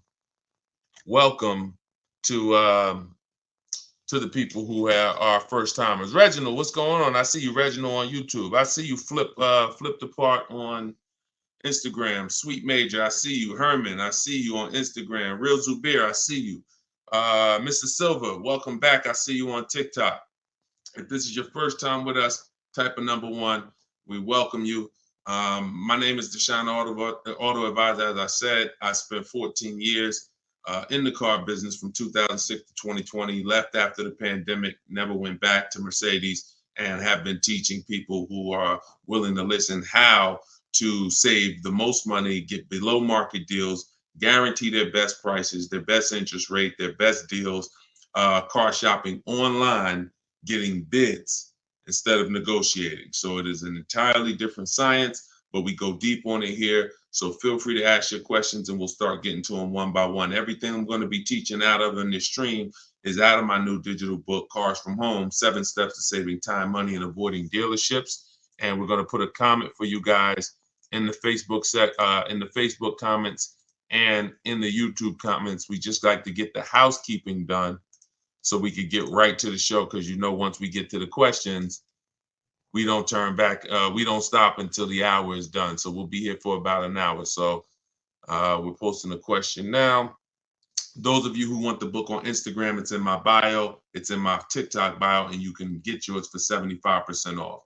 You won't pay the normal $97 price. So let's get to it. All right. Let's see. We have Instagram. My car is out of repo and it was bad deal from jump. What can I do? Okay, so you got your car out of a repo. All you can do to get out of a car is sell it. That's it. You could sell it. Now normally you might say trade it, but we don't use the words trade here. We use the word sell it. So whenever you are, because you're not going to get the most money trading. So you want to do something we call an equity assessment. You want to find out how much you owe, call your bank. And this is the first step for everyone. If you have a car right now that you need to replace, I want you to stop thinking about trading, and I want you to start thinking about getting bids on it. Okay? No matter what you have, if you have this phone right here and you said, I'm going to trade this phone for something, are you going to get the most money for the phone? Think about that. Think about that. Yes or no? And always stay close to your keyboards, because we dialogue here, okay? I ask you questions. I need you typing fast in the dialogue. If you had this phone right here and you said, I'm going to go trade this phone, that's different than you getting bids on it and seeing what's the most money somebody would pay for this phone, Okay, so that's what we do when it comes to our car buying process. So you're gonna call your bank, find out what you owe, and then you're gonna go to CarMax, Driveway, Carvana, Kelly's Blue Book Instant Cash Offer. Do not use KBB.com. It's a marketing site. And all it is an algorithm. It's algorithms trying to tell you what your car is worth. We're past that day. The world we live in now, we can get offers. And that's what you want. That's all that's important is offers. So Kelly's Blue Book Instant Cash Offer, Car Guru Sell My Car, and AutoNation Sell My Car. That's 6 people who are competing to buy cars every day. And that's where you want to go. Once you go there, you'll be able to see if you have equity, means you can get out very easy. So if you owe 15, but your highest offer is 20, that's a 1-hour inspection. They'll cut you a check and you got the equity. That equity is cash money to you. You put it in your bank, you can use it as a down payment. If you have negative equity, that's a different story. You're going to need to account for that. But the first thing you must do if you are replacing a car is an equity assessment. Okay? That's step 2 in my process. After we decide leasing or buying, and I'm sure we'll be talking a lot about leasing versus buying while we're here. So, all right, let's go. Keep the questions coming and type out your entire question. Try to get it in one shot so that we can see it all. But that's your first step, the real Zubair. Do your equity assessment. If you said you owe quite a bit, you gotta do the equity assessment and get real numbers. Let's get out of the gray area. I know I owe a lot. Oh, I got some equity. Oh, I got some negative equity. Let's get hard numbers so that we can move to the next step intelligently. Okay? Car buying is all about the numbers. Oh, it's still in repo. Then see if you can get the cash to get it out. That's it. I mean, if you can't get the cash to get it out, then what are you going to do? If you've had a car repossessed, they give you some time to come redeem it. You got to come up with the cash. If you come up with the cash, then at least you have a car and you can rebuild your credit based on having a car not repoed yet, but taken, which means you've gone 90 days, past 90 days on your payments. So, but you can build from that. If the car is done, totally repoed, then that's a different story. Now you're going to need to shop for a car with a repo on your credit, and that's going to be a different way to shop. You're going to need I have a couple different ways we do it. First step, we try to get first step would be a company like Limbuzz. They'll pre-approve people with really, really challenged credit, no credit, new people to the country. But you're going to want to make sure you don't go out and overspend, because the biggest problem with people with bad credit is you're overspending in the interest and the car. And what we do is we separate the interest from the car. What does that mean? Your loan is a product. Your loan, I know here's what you've typically done. You've given the car dealers 3 transactions. And that's why you can't get good deals. When you go and trade your car into a dealer, that's a transaction. You sold them your car. That's why on that buyer's order, there's a specific part for your car. They're buying your car. That's a transaction. Another part of the transaction is you bought a car from them. That's a different transaction. And then if you got your loan from them, that's a third transaction. So there's no way to get a good deal when you're giving dealers 3 transactions or 2 transactions and you haven't gotten bids for either.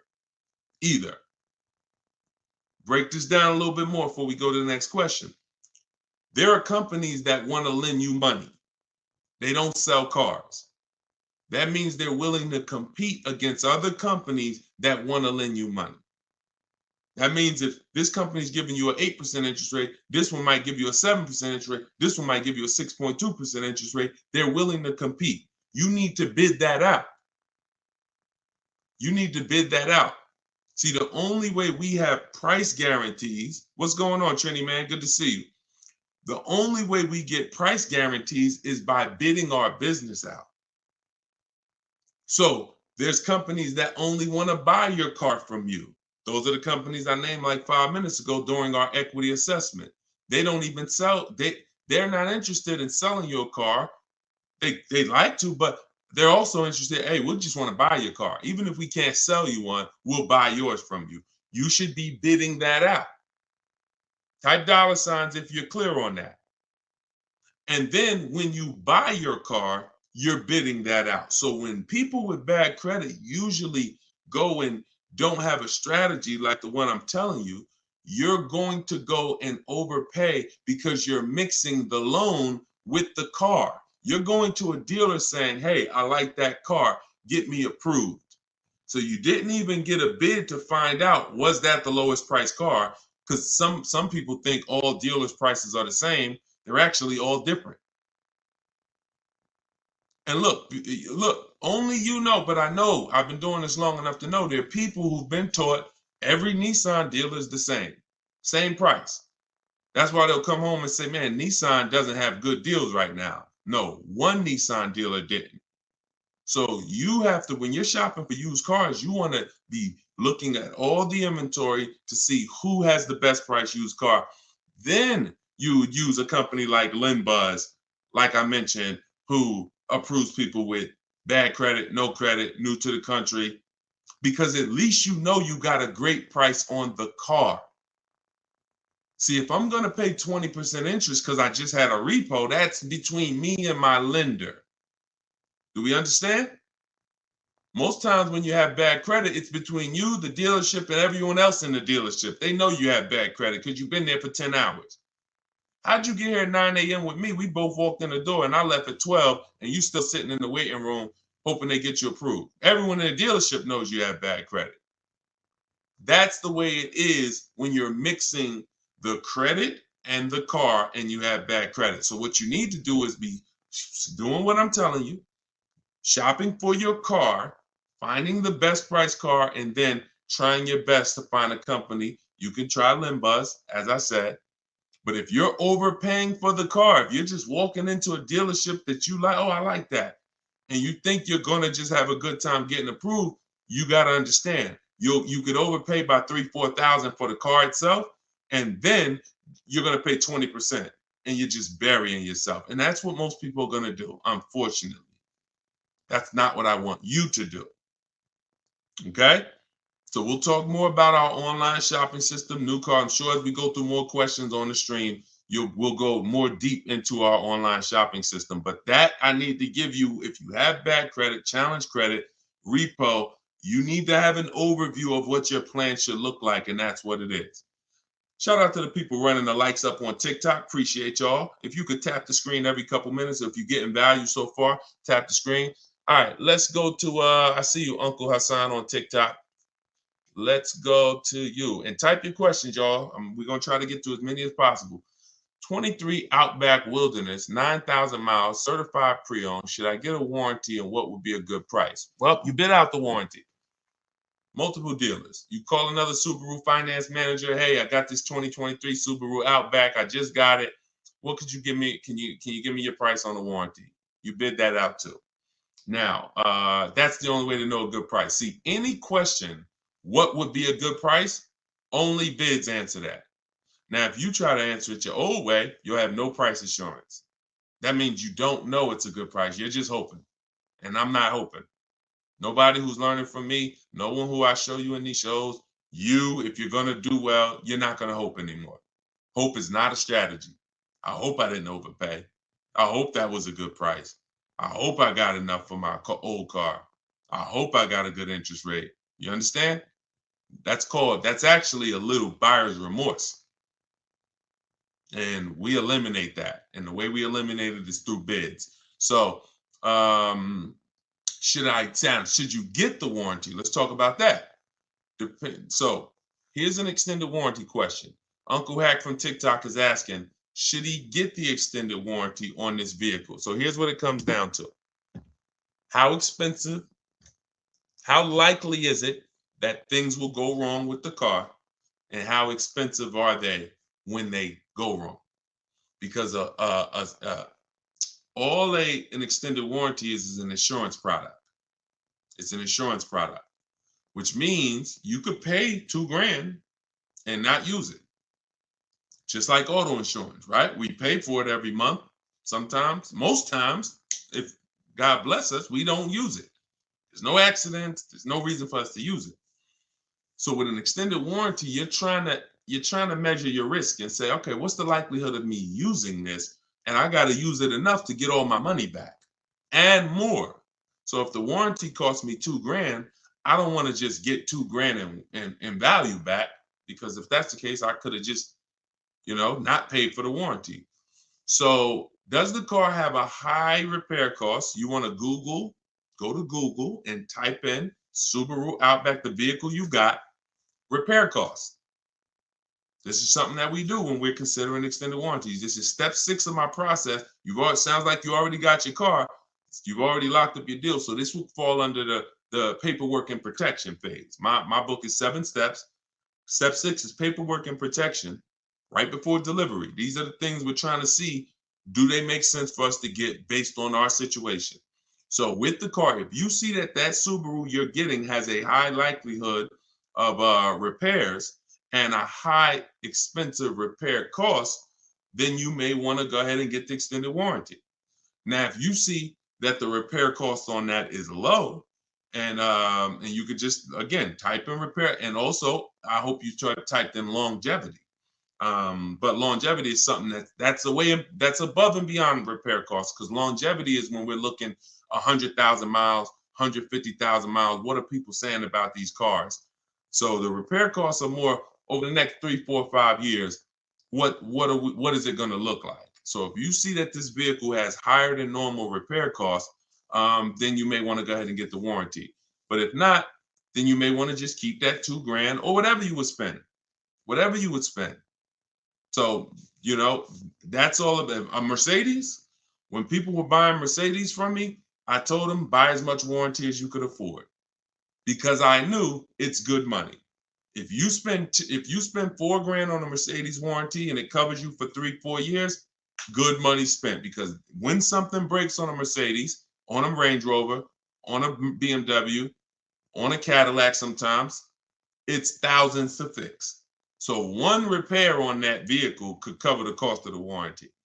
But there are other vehicles on the other side of the spectrum, Honda, Toyota, Lexus. There are plenty of vehicles on the other side. Mazda does well. So you want to see where your vehicle is, where your specific vehicle is, and that's how we're assessing our risk. Everything we're doing with an extended warranty is a risk. It's a risk assessment. There's no hard rules, no hard yes. It's literally just trying to assess your risk and making the best choice you can. Okay, Peter, what's going on? Peter from TikTok. 2022 Pacifica, 51,000 miles. Didn't get the extended warranty. Should I try to move the car, keep it long? 2022, I'm guessing it's not a 2022. Are you saying it's a 2022? Did you type that correctly? I didn't even know Chrysler was still making the Pacificas. Listen, there's a hard rule, y'all. Look, who knows what this is? One word if you've seen this before. One word if you've seen this before, you got a free copy of my book. Who knows what it is when I do this? Let me see who's the first person that's going to say. Hold on. Because I know most of you are first timers. If you're a first timer here, type the number 1. But if you know what this is when I pull this out, one word. Come on, all right, I'm not going to butcher your name. But yes, you got it. Elutrio. Depreciation. So I want you to send me an email. If you're on my email list, I think you are, because you got the notification of the broadcast. Send me an email, and we'll need your email. We'll send you a free copy of my digital book, Cars from Home: 7 Steps to Saving Time, Money, and Avoiding Dealerships. Because you're on point. This is depreciation. Whenever we think about replacing a car, this is how we have to think about it. Am I replacing a car when it's losing or lost its most value? This is what people usually do. You buy a car for $30,000. You bring it back the next day, it's worth $24,000, $26,000. You're like, wait, how did I lose that much money in one day? That's what it is. The car's been titled. It's no longer worth what you just paid for it. So, and the more you overpay, the more you lose, because it doesn't change. You could, if you overpay because you don't have any strategy and you end up paying 33, that car's still worth 26. That car's still worth 25, whatever it was going to be. But a year later, you buy a car for 30,000. What's it worth a year later? What's it worth? What if you buy a car right now for 30,000? What's that car worth 1 year later? Average miles. So we're answering Peter's question because he's asking, should he be replacing his car? And then every one of you who are not keeping your cars 8 years, you need to be thinking like this, because I'm about to show you that you're losing a lot of money by not leasing. Thousands of dollars. Okay. I don't think it's worth 10,000, Ken. You buy a car for 30,000, a year later it's probably worth 22 with average miles, 23 with average miles driven. That's the unseen expense. That's depreciation. Goes down like this. So you lose big percentages of your car's value every year in the form of equity. So whatever your car was worth today, a year from now, if you just recently bought it, you're going to lose a large percentage of the value. This is why when people say, and you might have said it, well, I don't lease because I like to drive as much as I want.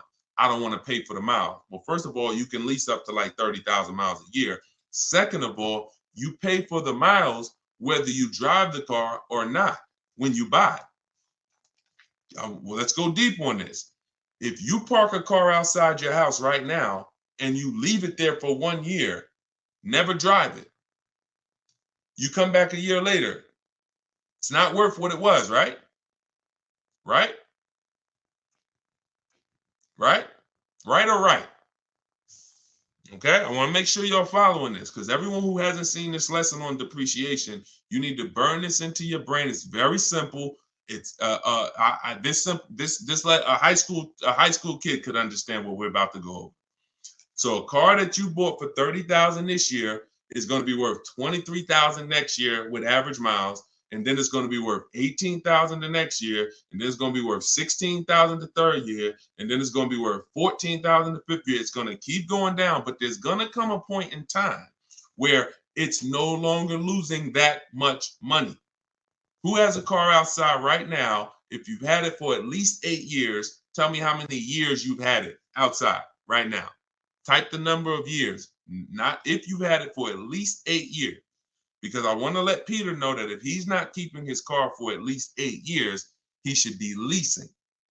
He should be shopping for great lease deals, not great purchase deals. And there's no way for you to get a great deal if you purchase when you should have leased. It's no way. And I'm going to show you that too.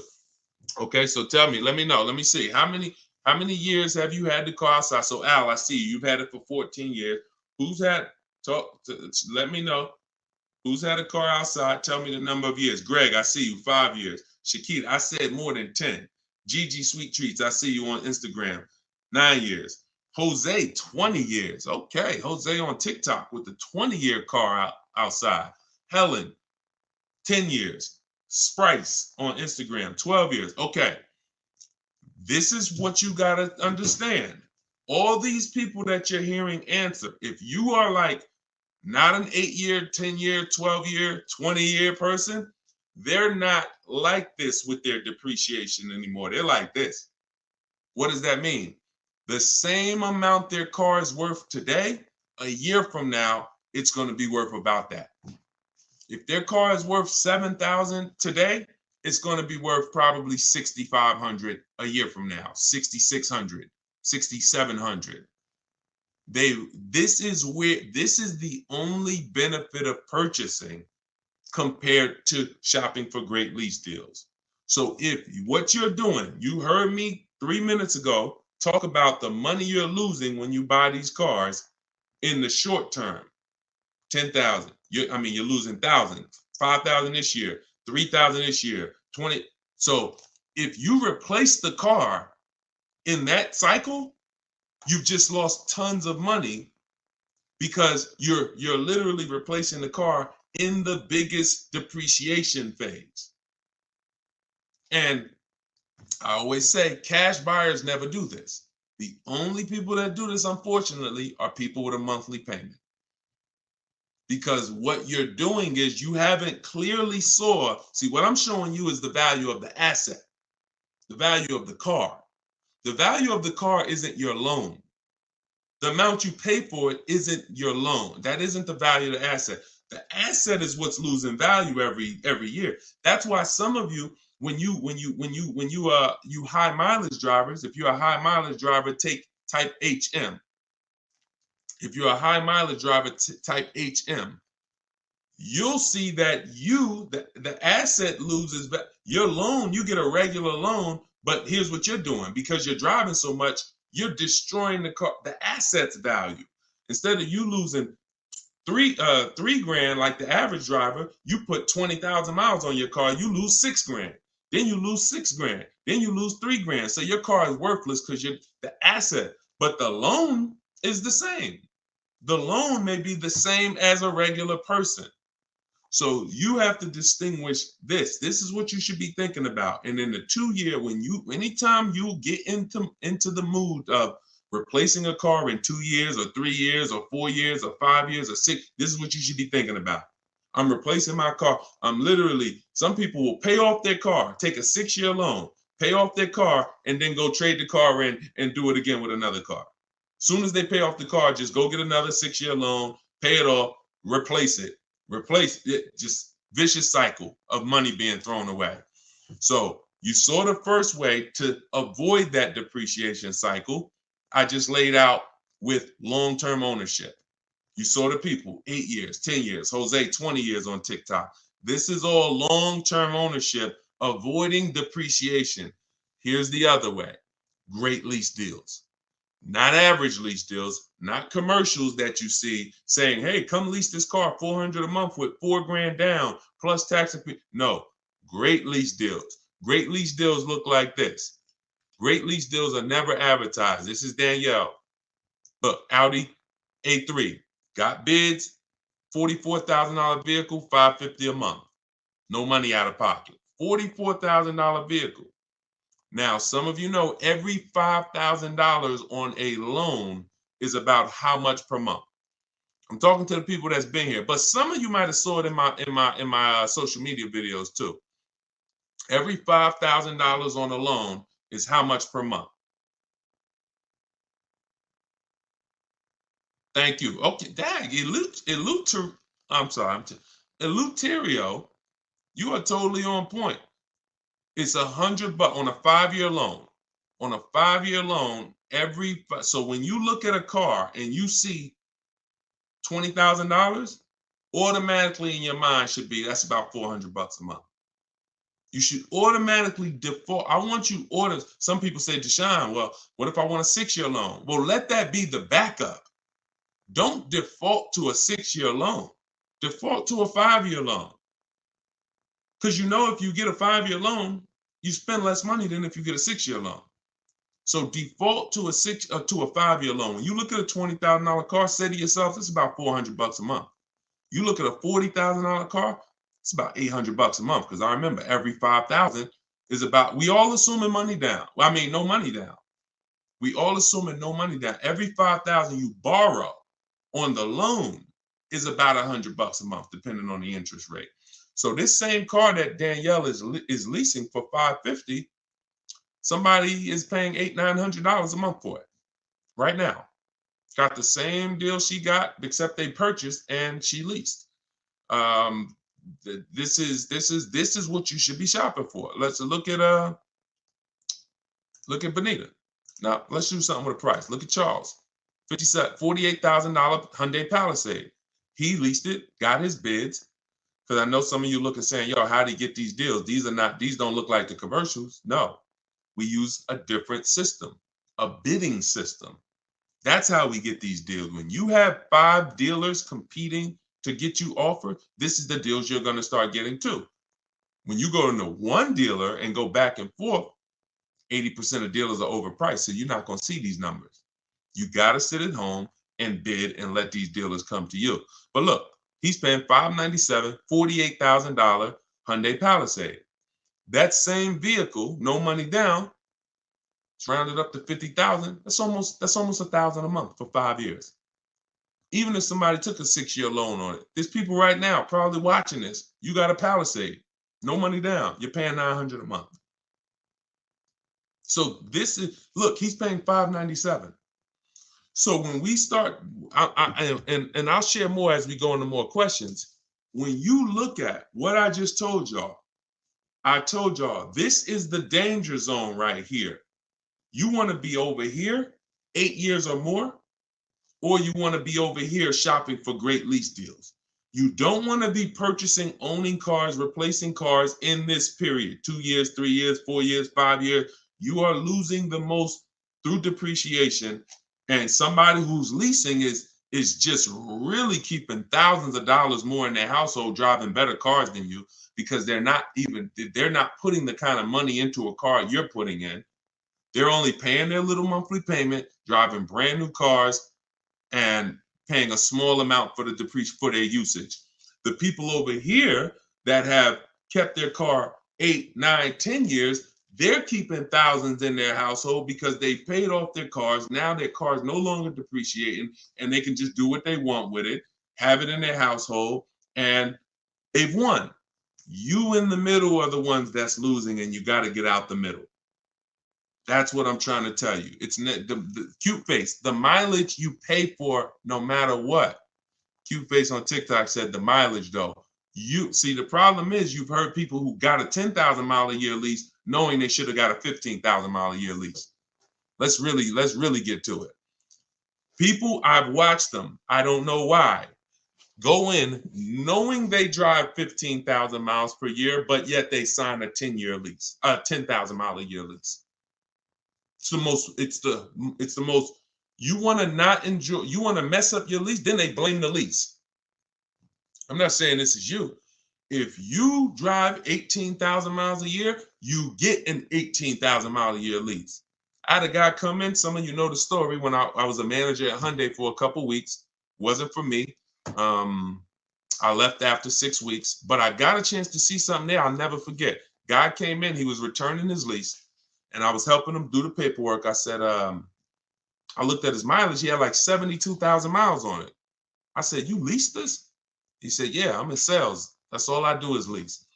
I said, oh, that's crazy. He said, yeah, I drive like 25,000 miles a year. I pay my lease payment. I bring that car back every 3 years. I just get a new one. I said, wow. Because I know what he was, I knew what he was avoiding, because I've had people come in, that kind of mileage on their cars worthless. They still owe a ton of money, 10 grand, 12 grand, negative equity all the time. So their car's worth 10, but they owe 20 on it because the mileage, it has 120,000 miles. It's ridiculous. I see it all the time.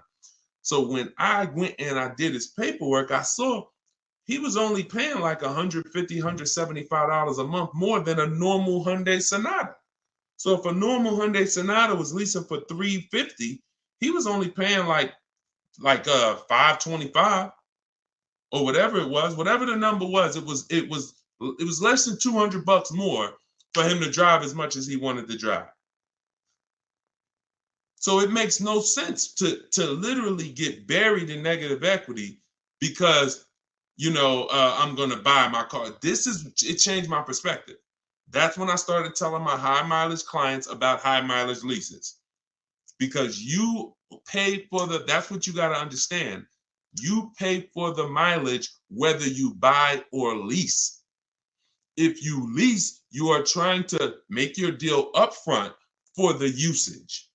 If you buy and you drive 25,000 miles a year, look, this is the normal driver.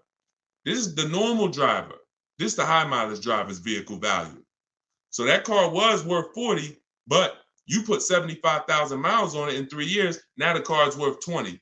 You killed $20,000 of value in 3 years because you're a high mileage driver. So you pay for it. That's why I call this the unseen expense. Depreciation is the unseen expense. And those who want to win, you need to account for it. You need to base your vehicle purchases off of it. If you are a short-term person, 3, 4, see, we've heard that term, right? Depreciating asset. What does that mean? The last 10, 15 minutes, I've clearly told you this is what that means. It doesn't mean, oh, it just goes down in value. That means if you are buying an asset that goes down in value, whether you use it or not, and the more you use it, the more it goes down in value, then you need to plan your purchase of it accordingly based on how long you're going to keep it. But I'm also telling you that the depreciating asset eventually stops depreciating a lot. That's the people we talked about 10 minutes ago. 8-year, 10-year, 12-year people. Eventually, the depreciating asset stops depreciating a lot. You want to make sure that is your reward. Come on. If you get value out of this, type dollar signs, because that's gems. If you understand that my only purpose in buying a depreciating asset is to get to a point where it's not depreciating that much anymore, and that is my reward for paying all that money. That's my reward. I paid all that money to own this car, but it's paid off now. Now, here we go. It's not depreciating that much no more. I can keep it. And hopefully, I'm going to keep this thing till one day it doesn't drive. That is the purpose of a purchase. There's no other benefit. Everything else, if you like Deshone, no way I'm keeping the car 8, 10, 12 years. You should be shopping for great lease deals. It's not even a question. Not even a question. All right. We had to go deep on that. So, Peter, let that be your guide.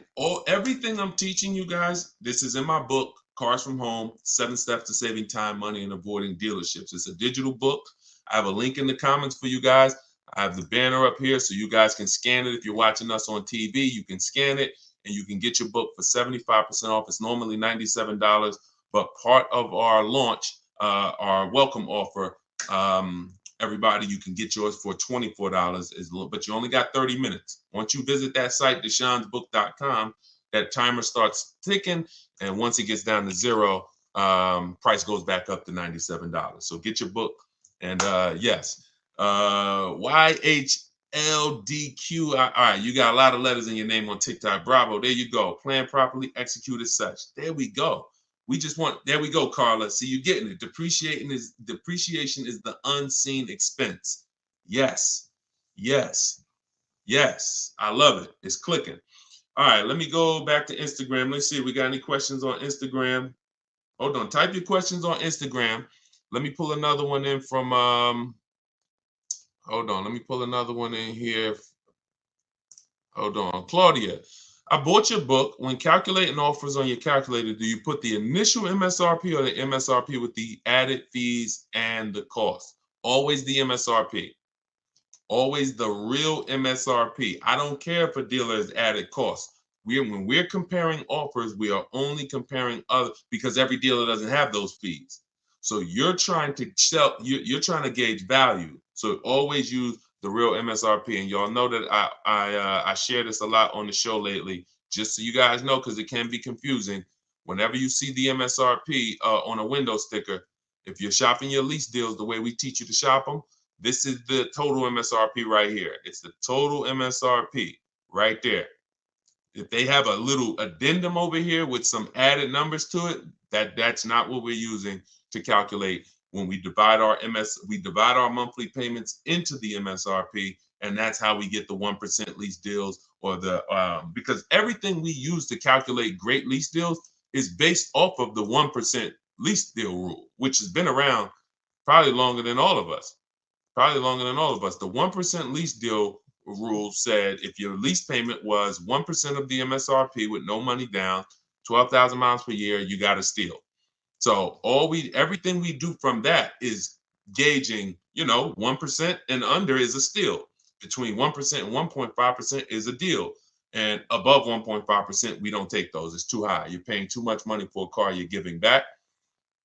But we don't go in. We don't go in saying, hey, get me under 1.5%. We get bids, because all these people that you see, Danielle got a 1.2% lease. Bonita, Charles on his Palisade. My God, some of you saw Kimberly's deal. She got under 1% on her new Maserati, 1.09%. Frina got her Jeep. Look, 0.88%, staying $579 a month, $65,000 MSRP on her Jeep. If they would have went in targeting, hey, yeah, get me here, then they would have lost. If they would have said, man, get me to 1.2%, they would have lost.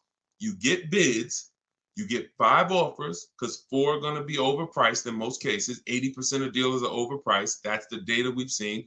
And then you let the bottom of the market reveal itself to you. Okay? We don't know what we're going to say. We don't know how much money we're going to save off a car. We don't know until we get those bids, and then the bottom reveals itself. So we're never fishing for the bottom. We're getting bids and revealing the bottom.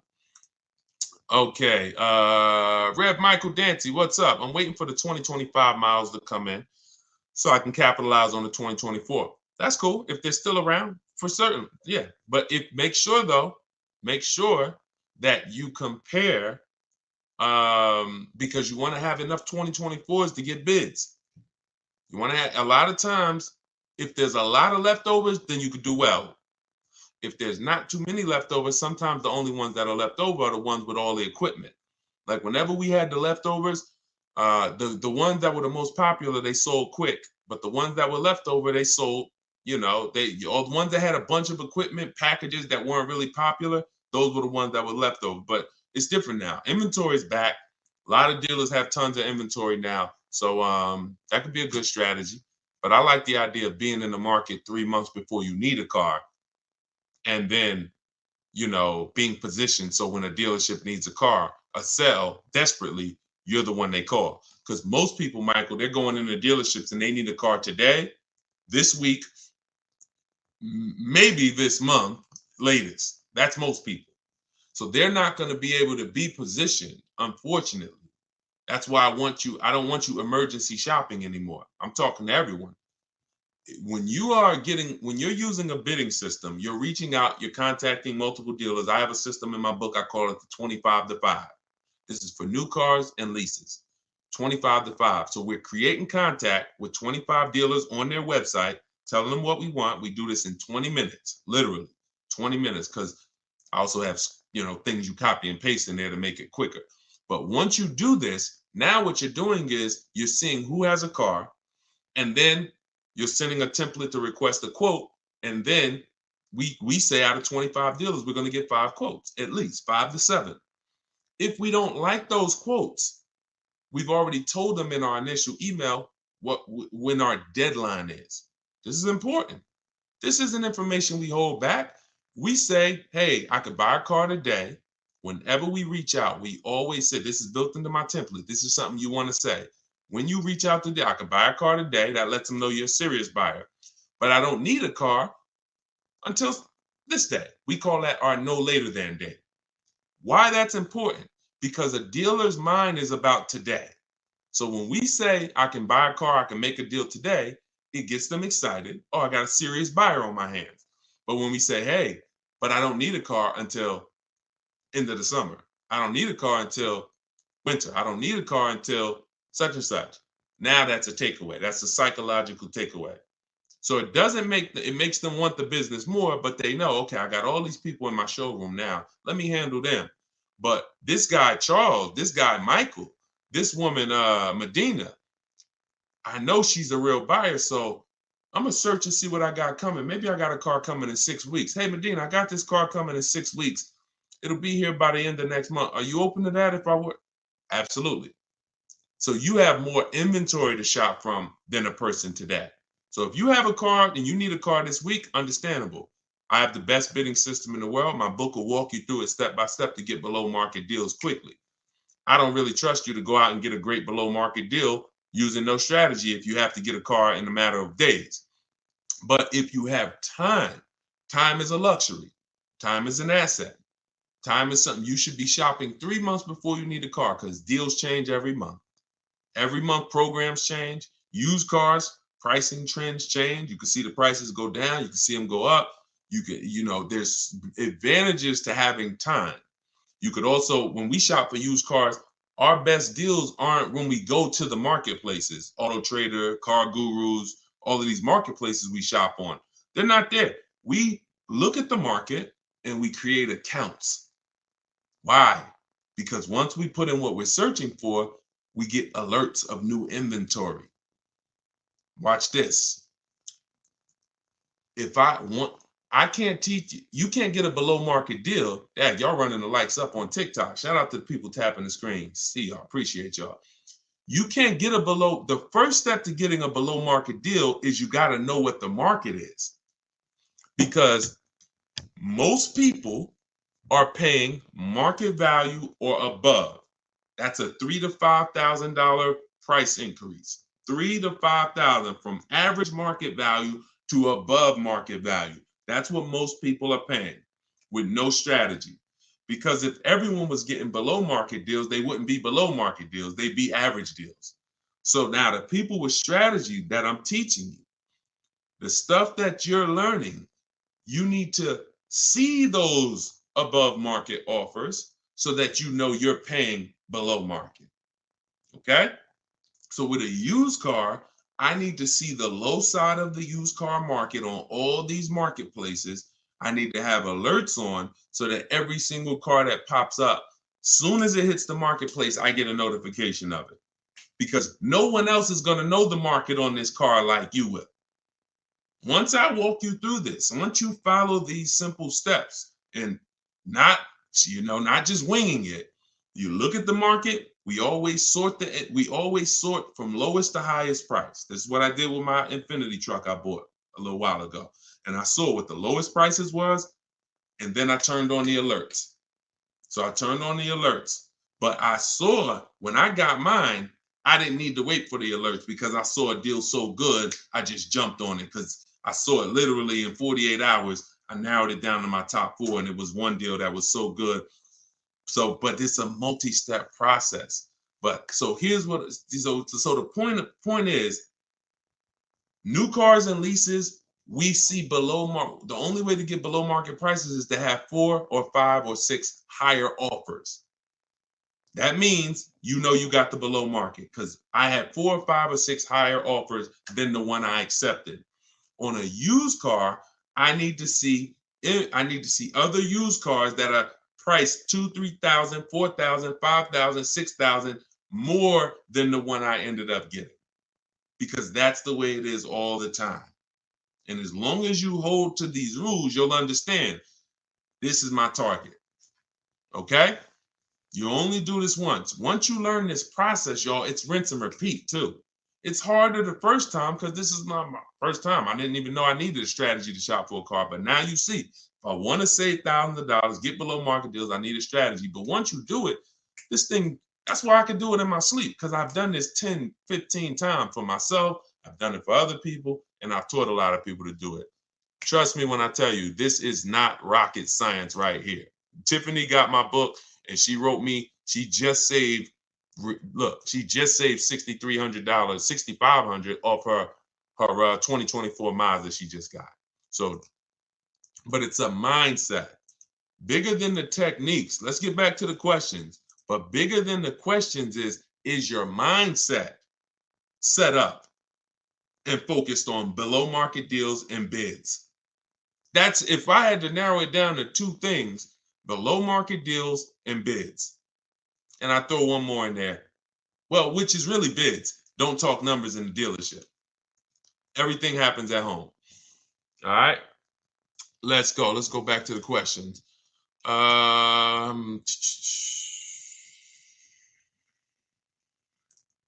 All right. Queens Medina says, so it's not a whole lot of Mazda dealerships in the area for competition. Go wider. Go wider. Go on the website, put your zip code in, go wider. Look, you don't think the dealers know that in your area? So if a dealer knows it's only 6 Mazda dealers within a 30-mile radius, you don't think they know that? Not going to get aggressive. They don't expect someone to drive 100 miles to go get their Mazda. Shonda was getting a Volvo a year ago. I remember this young lady. She was in my, and anyone who wants to know more about my actual video program, my coaching program, you can go to my bio after. Sometime you can attend my free masterclass, Everything You're Doing Wrong, Buying, Selling, and Leasing Cars. That's a 1-hour class. We go very deep, but I got slides, leasing versus buying, very deep. And, but she's in my program. So, but the steps are the same. See, my program, 7 steps. My book, 7 steps. Same thing. Just get in where you fit in. So she said she's in Northern California. She said, Deshone, I'm said I'm shopping for this Volvo. No dealer in Northern California came close to this dealer in Southern California. They're saving me like $3,000 above my best deal I got so far.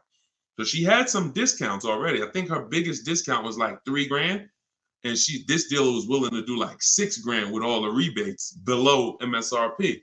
I said, so what are you gonna do? She said, I just got a plane ticket. It was $70-something. I said, that's what I would do. I would be on a plane, going to pick up my new car, knowing that this $75 just saved me $3,000 on a plane ticket. We got to be willing to go wide, and that's the science of shopping from home. We don't care. Sean saved $20,000 on his F-150 truck. Some of you saw him. So if you're new to the show, you've never seen him. But F-150 Lightning XLT, $73,000 truck. He saved, 15.5 plus 49, a little over $20,000, $20,500. But one thing he said, which is important, I said, is this the best offer? Because listen, I didn't know. Could have been more. We could have got more. I said, I haven't seen the other offers yet, but I'm assuming you got at least 5. You're saving over $20,000 on this with the discount and rebate. But the only way to know that this is the best deal is to compare to the other offers. Is this the lowest? If so, slam dunk. He said, guess I could have put a little more info. Yes, I got about 15 quotes. Couldn't find anything under MSRP. Follow me. He said, I expanded my search to 150 miles outside my area to find this deal. I'm going to another state to pick this up, which is something I never would have thought of before. You think he cares about shopping cross state lines anymore? You think you get what I'm saying? So it's a program way to shop that makes the dealers money. And in order for you to save all the money, you now have to step out of that program and let everybody else run that old way. Let everybody else go in and go back and forth with one dealer and think they won. Let everybody else do that. You are going to break away from that, and you're going to sit at your house, and you're going to use a computer or phone, and you're going to have these dealers bidding, and you're going to see the most money you've ever saved in your life, and you're going to have price assurance, guarantees. I always say, if I ask you when you get your car, hey, bet me $500 I can't get a better price than you just got right now. Most of you would say no, but Sean would say, man, bet me. Let's go. If you find a truck more than what I just got, anyone who's using a bid, when you get your bids and that's the deal you accept, Tiffany, when she just got her Mazda, she got bids. If I was to bet her, she said, yeah, I'll take that bet. Because I know I saw a lot of offers. I know I did 25 dealers. I know you ain't going to find something better than what I got. And that's what I like. That's what I want for you. Okay? So forget about your area, Queen Medina. Just bought your book. Awesome. True Southern Girl on YouTube. Enjoy it. Use it. And everybody do like what Tiffany did. When you get your deals, write me, email me, so that we can bring them onto the show. Okay? I don't know why my live just ended on TikTok. Hold on. Why did my live just end out of nowhere on TikTok? Hold on. Let's get TikTok back. Technology sometimes. All right. That's coming back. So, all right, let's go to Instagram for a question. Let's see. Are y'all typing questions on Instagram? I see a lot of people, but I don't see a lot of questions. No. All right, let's go back to YouTube. Instagram. Type your questions. I don't see your questions here. So, I'm looking at Elite Travels. I'm looking at. Why is it saying my internet connection? Okay. All right, we're gonna let TikTok do what it's doing right now. I'm looking at a Lexus IS 350, fully loaded, monthly payment $710, 0 down, car worth $51,000. You don't know if you can't tell me that dealer you are buying from beat at least 5 other dealers. Hold on.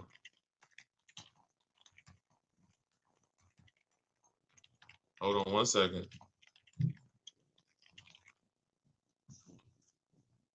Okay, let's get back here. Okay, so you have a price on this car. Now, the only way I'm going to tell you, just like I said to Sean, I don't care what. Now, you're going into monthly payments. You're not talking about the price of the car. The price of the car is what you should be separating from the monthly payments.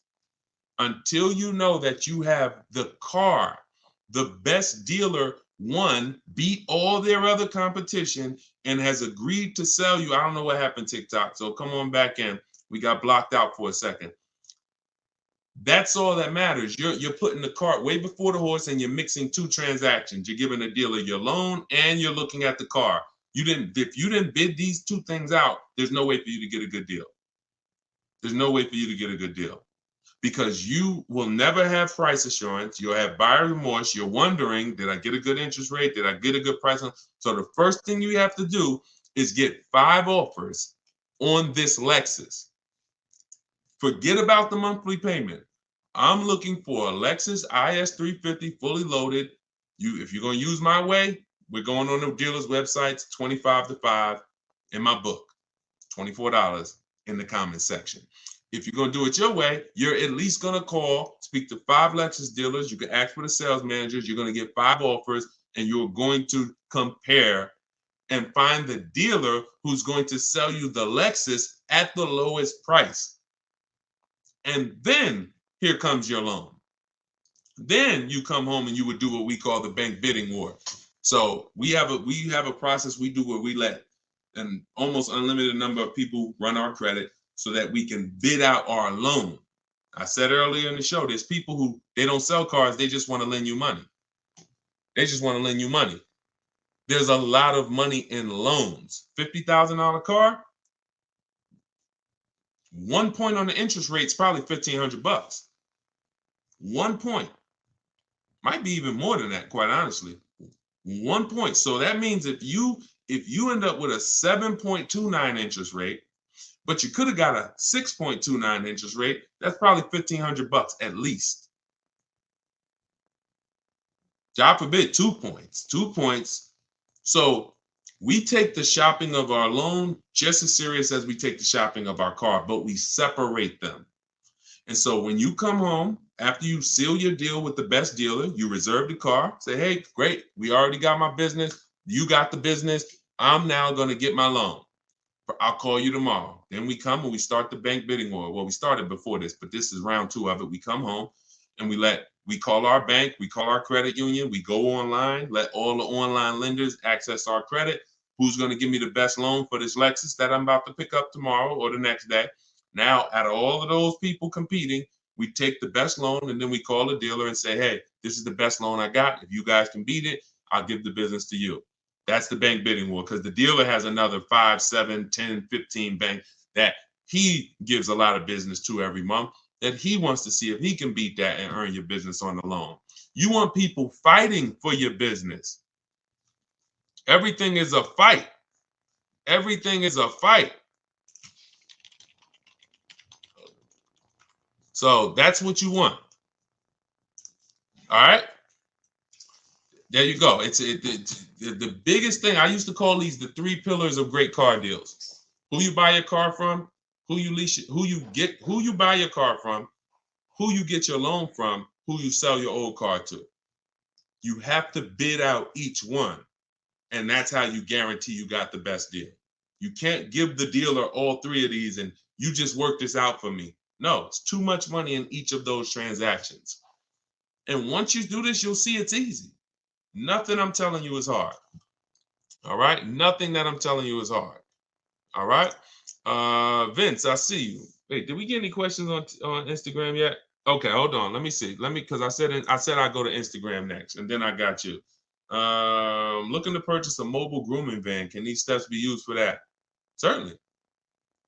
Only thing I would tell you with a business is make sure that your loan, well, you're not a high mileage driver, so absolutely. Anything where you're purchasing a vehicle, new, used, leased, I'm the best resource in the world. I will put my strategies up against it. And not only that, I put anyone who learned from me. I put I put Benita up against anybody. I put Charles up against anybody. I put Kimberly against anybody. I put Eddie against anybody. I put Danielle against anybody. I put Frina against anybody. I put Pierre against anybody. I'll put any. So I don't, yeah, of course. You're like, yeah, Deshone, of course, you could find a better deal than me. I put anyone who's using my stuff. Tiffany just got my book and just used it and got her Mazda. I put her up against anybody. Because once you learn to get bids, it's a science. Once you learn, you're going to get better deals than anyone who's not getting bids.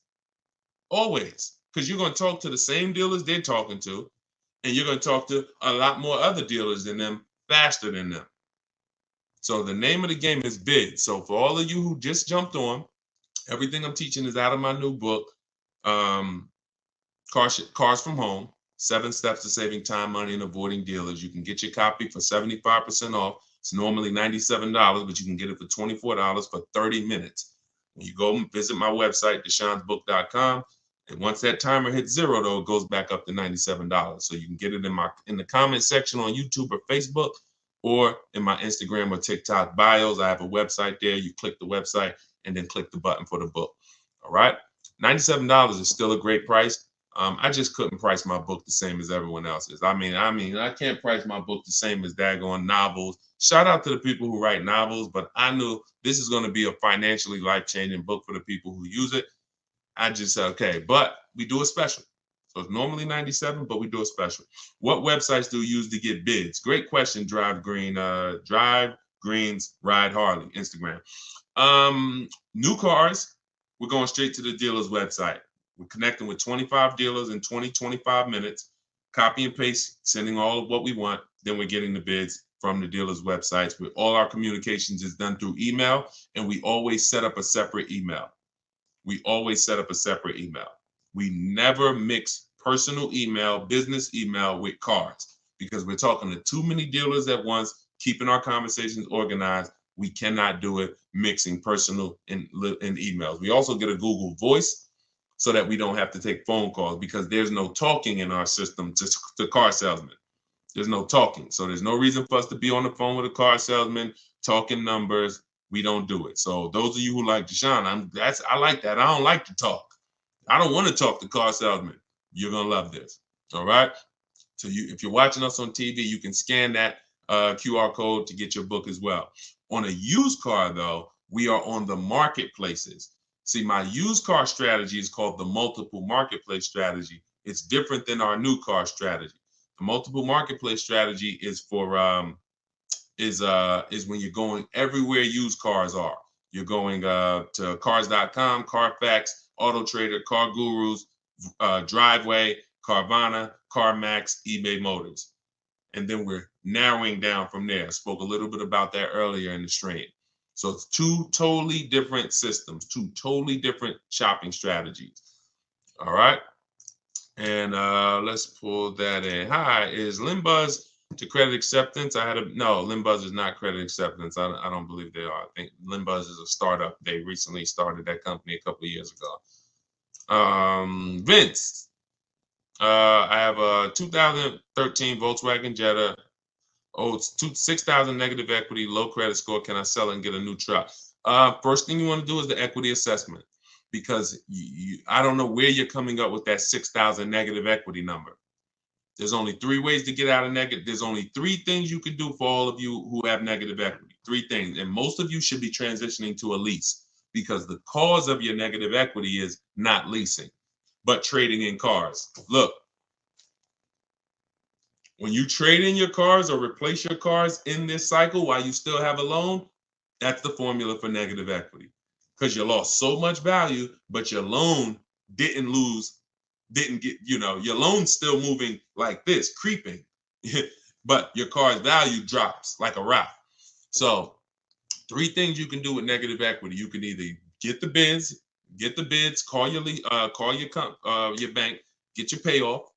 Then you're going to get the bids from the highest bidders. Kelly's Blue Book, Instant Cash Offer, CarMax, Driveway, Carvana, AutoNation, Sell My Car, and Car Guru Sell My Car. 6 bids, 3 from local dealers and 3 from online car buyers. That's done in like 20 minutes. That's our equity assessment process. See, we're bidding out to see the most money someone will pay for our car. We're not going to a website, putting in 3 things and, oh, your car's worth $30,000. That means 0. It's trash. We are going through these 5-minute appraisals, telling them about our car, and then getting offers. Then we see where our negative equity is. Now, whatever your negative equity there is, that's the smallest amount you're going to have. I would pay the difference. If I had the cash, that is what I would be doing, paying the difference. Because when you can't pay the difference, you must now trade. This is the only time we trade.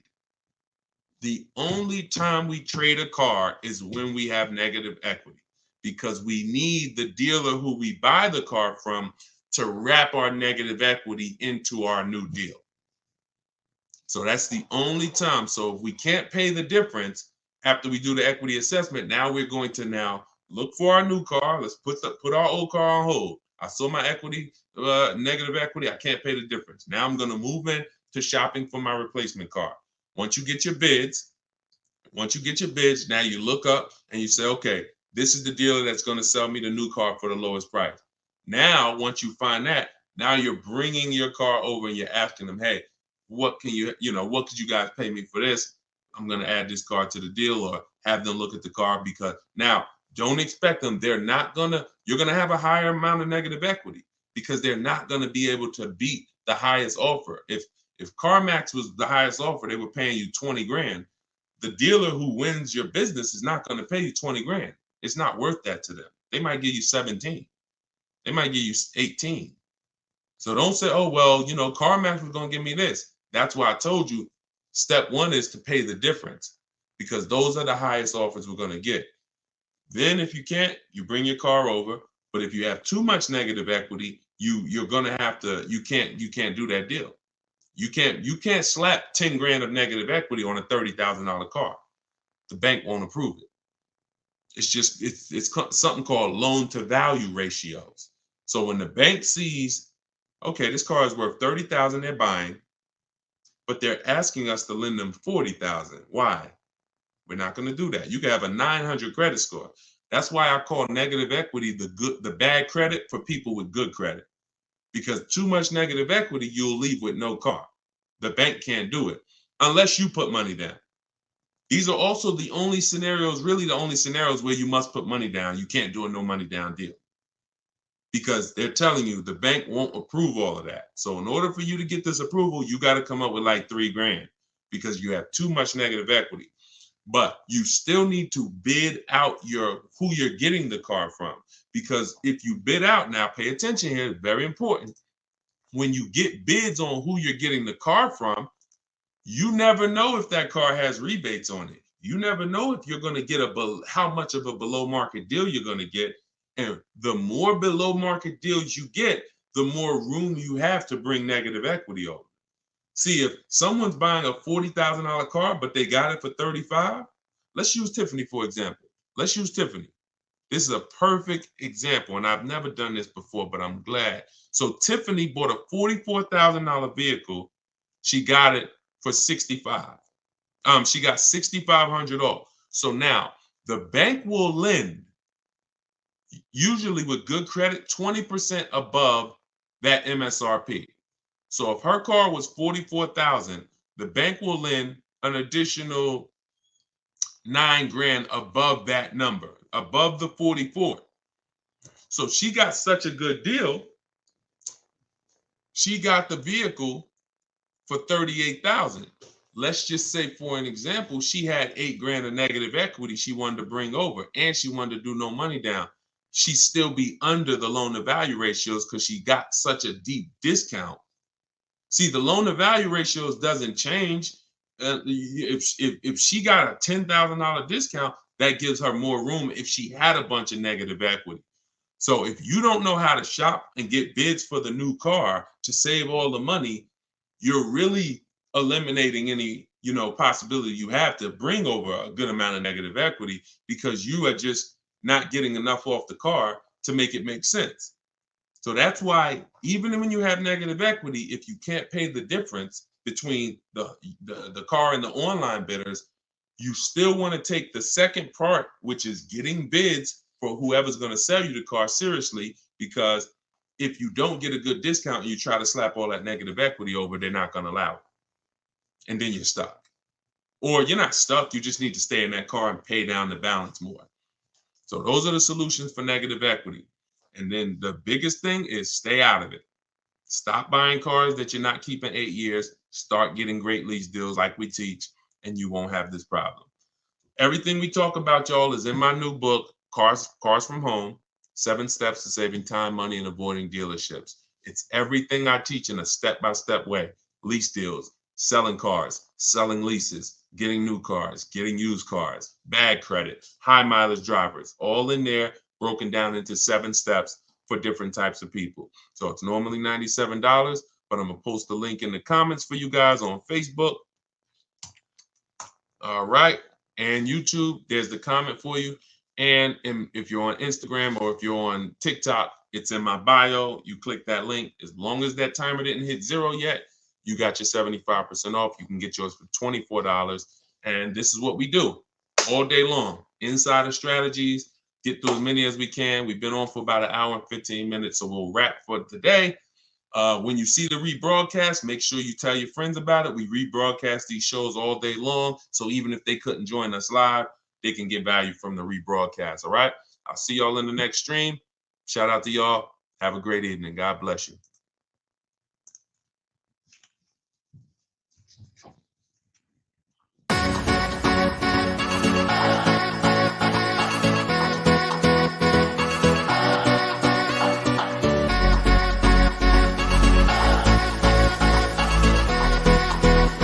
The worst possible thing you could say when you walk into a car dealership. I spent 5 years with Mercedes-Benz, 5 with General Motors, and the worst thing a person could say when they walk in is, if you could just get me to this payment, we got a deal. So your loan's probably still like 19, which means you got to pay to get out. You're upside down. It's called negative equity.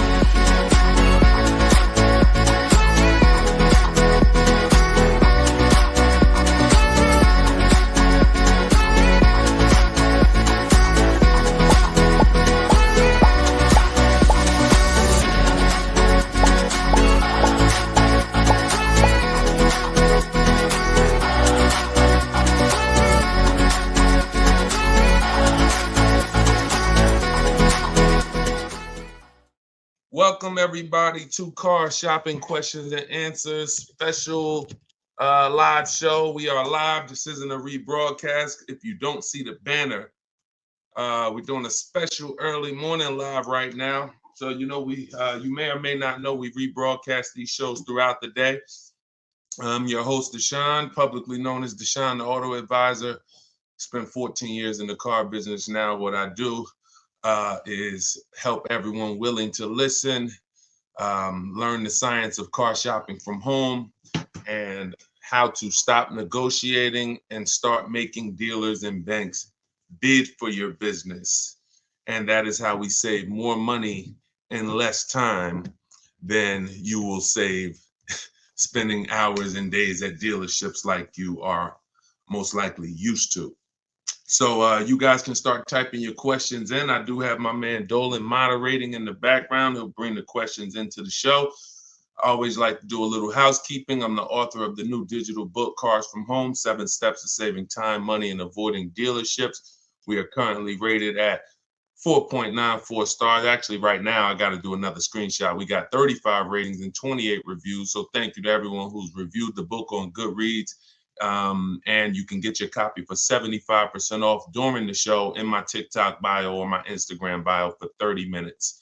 Okay, it's normally $97. We also have a comment in the Facebook and YouTube section, in the comment section. And we're going to put a banner up. Dolan, can you throw that banner up for those who may be watching us on TV so they can scan it?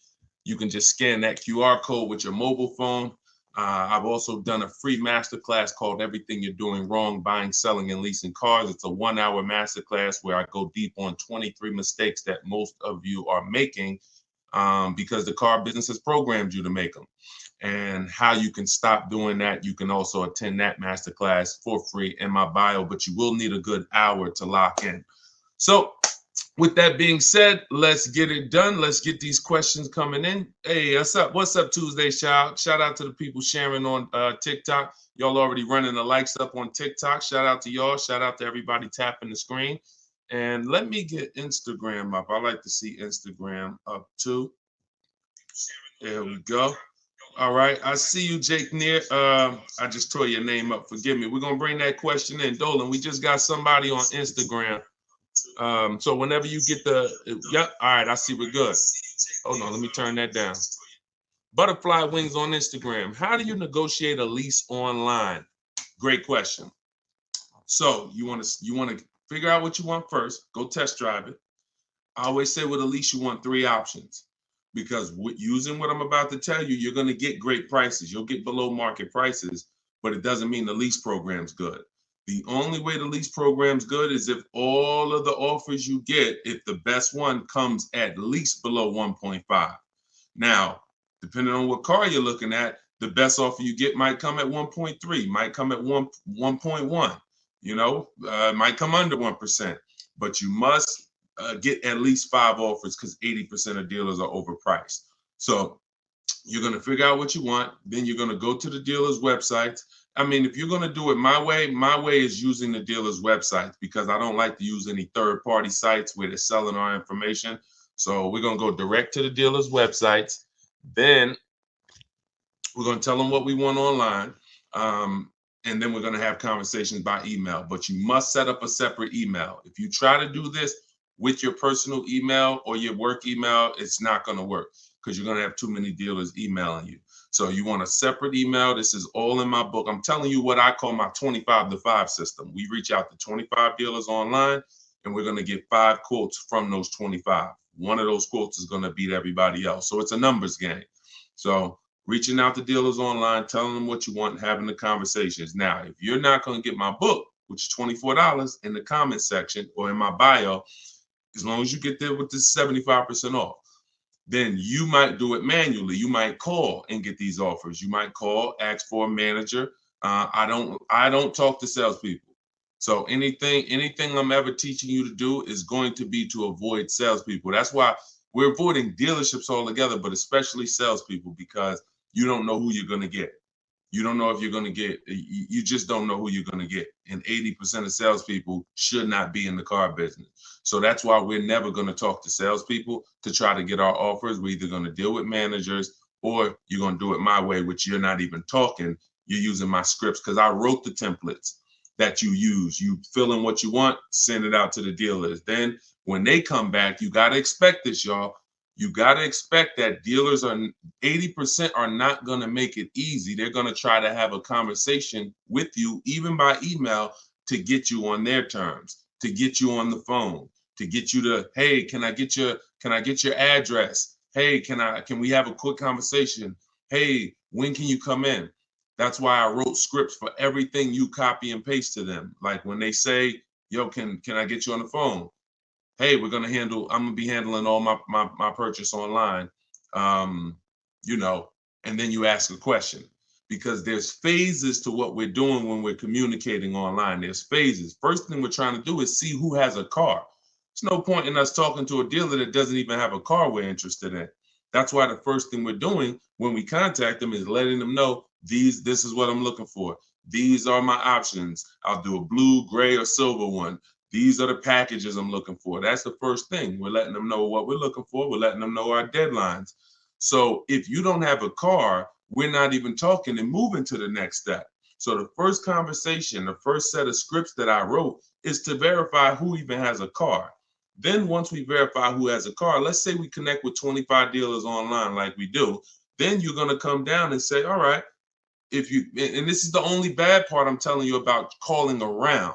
Because if you talk to managers, you don't know who has a car. So that's the first thing. Before you request a quote, get a price, you must verify, do these people even have a car that matches something that I would consider? So once you verify that, now it's time to request the offer. And our goal is to get at least 5 offers, 5 to 7, because 80% of dealers are going to be overpriced. And you need to reveal that to yourself. When you start seeing these offers, how am I looking at the same car? One person is $20,000, another person $23,000, another person $25,000. That's the way it works. You know, Tuesday Shout, this information is priceless. I appreciate you. That's what we do. And we only do it for the people who are locked in. A couple of you are locked in, and that's who you are, who I'm here for. So so that's what you want. You could either do it manually or you could do it my way using emails. It's up to you. But I didn't want you talking, because I know the more you talk, the more you're going to mess up the deal. No offense, I wouldn't talk. I'm a great negotiator. I wouldn't talk. The more I talk, the more I'm messing up the deal. The more I give up. We don't want to be in a verbal battle. Because again, we're not negotiating traditionally anymore. We're not doing what's called one-to-one negotiations, where you're sitting down with one person looking to get a deal. We're doing what's called one-to-many negotiations, which is how you save the most money, because when other people know you are shopping multiple offers, they're kind of negotiating against each other versus negotiating with just you. So, all right, that's how you got to do it if you want to do it quick and save all the money. Okay, go ahead, Dolan, shoot the next one in. We are live. I know y'all are not used to seeing us live this time. Whenever you don't see the banner above me that tells you the times we're live, that means we're live. So we're just doing a special early morning here on the East Coast live. But you know, we do broadcast these shows throughout the day, so you can be seeing this at any time. And we found that a lot of people get value out of the live show or the rebroadcast, because the people who are live with us are actually asking the same questions that people would be asking, you know, whether they're watching the rebroadcast. Okay, this is from Instagram. My lease is ending in October. I received a text from my dealer that they have great deals available. Absolutely. Should I even explore those offers at this point, or wait until my lease ends? That's a great question. Would you ever get a text that said, we have bad deals right now? No, right? The only text you're going to look, who's getting calls right now from dealers, just so we can let this young man or I can't tell by your name, just so we can let this person know that it's not just them. Who's getting texts, emails, phone calls right now? We have great deals right now from the dealer who sold them their car. Type me if you are getting those calls or texts. All right. Look. Look, on all the platforms, we got people typing me. So you understand, it's not just you. These are automated things. Even when they call you and say, hey, look, look, everybody. Even when they call you and say, hey, your 2019 Subaru Impreza, that red one you got. Matter of fact, you could have the most one-off color. You know that lime green Subaru Impreza you got? I got somebody looking for that exact car. This is all automated stuff. This is all templates. That's the reason why we use templates. That's the reason why I want you to use templates. The templates in my book. You know, because this is copy and paste. Hey, Jim, the deals are great right now. Hey, Jane, we could get you out of your lease early. You know, if we could just have a short conversation. So before you even think about anything, I need you to never fall for that. Never think this is an isolated thing for me. This is a template that goes out to thousands of people, and my name and information is filled in, even when you get letters to your house. So now we don't want to emotionally react to anything when it comes to car dealer marketing, because it works very well. It works on the public very well. That's why the showrooms are packed at the end of the month, at the end of the year. That's why it's marketing. It has nothing to do with getting great deals. Now, what you should be doing is controlling your deal. First thing you're going to do is decide whether you're leasing or buying again. If you're not buying your car to keep it 8 years to beat depreciation, then you should not be buying. You should be leasing. So if you're already in a lease and things haven't changed, like me and my wife, we went from leasing. We leased our last five cars. And then, you know, I noticed my wife kept getting the same color vehicle. I said, look, do you really want a new vehicle every couple of years? She said, I could keep a vehicle 8 years. So we ended up buying something. So once we decide we're long-term, we're going to beat depreciation, that's the purchase route. Now, if we're not, we're leasing. So once we are shopping for, once we decide that's step one in my process. See, I want you guys to get familiar with shopping with a process versus just winging it. Step one is leasing versus buying, because if that's the foundation of your car deals, if you structure your deal incorrectly and you purchase what you should have leased, there's no way for you to get a great deal. You're going to overspend by thousands of dollars. Doesn't matter. Okay? Doesn't matter. So now, once we move past that, we need to do an equity assessment. We need to see, can I get out of this lease early, or am I going to wait until the end? That's the simple answer you're looking for. Now, there's three types of equity assessments. There's equity assessments for people who have leases that they need to see if there's any money in them. There's equity assessments for people who have vehicles they own or finance. And then there's equity assessments for people who have third-party restrictions on their leases. There's three different routes depending on what situation you're in, but it doesn't change the fact you're getting bids for the vehicle you have. That is the name of the game, getting bids for the vehicle you have. So you're going to call your bank. In your case, I'm going to tell you how to do the lease equity assessment because you don't own this vehicle. So somebody else on here, if you want to ask a question about, okay, Deshone, well, I need to replace my car, but I own it, or I'm financing it, then you can ask that question. But in your case, what you're going to do is call your leasing company, get your payoff, and then you're going to ask them, do I have a third-party restriction?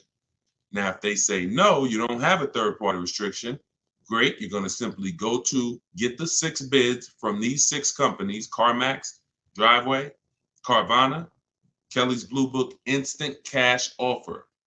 The Kelly's Blue Book Instant Cash Offer tool, where they connect you with a local dealer who makes you a cash offer, and AutoNation, Sell My Car, and Car Guru, Sell My Car. The last 3 connect you with a local dealer to get a bid.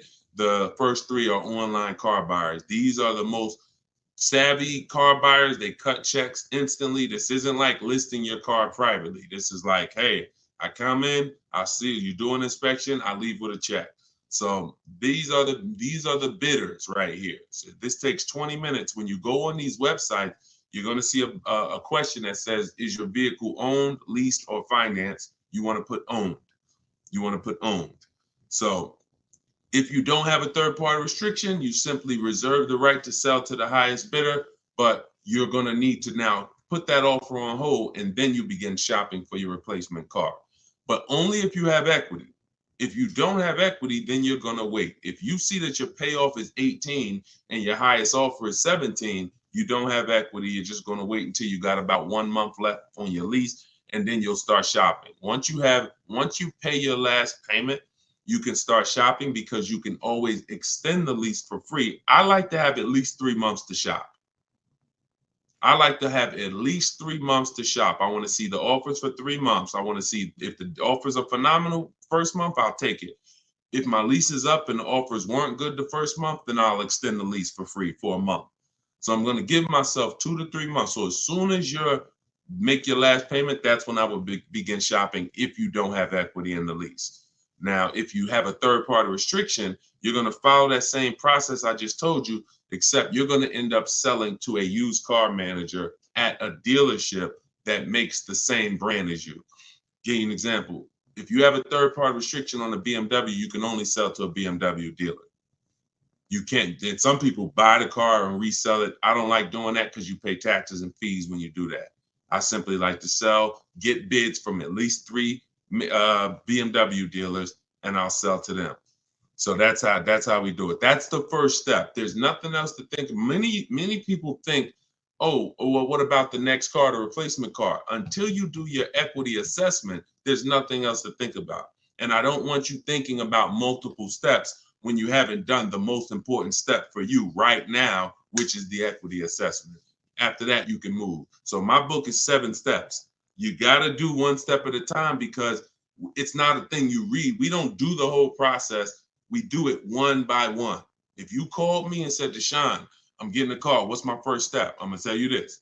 And then you call me back when that's done. Okay, I did that. Now, what's this now? Here we go. Do this now. Go to these websites. All right, perfect. I'll call you back when I'm done. All right, perfect.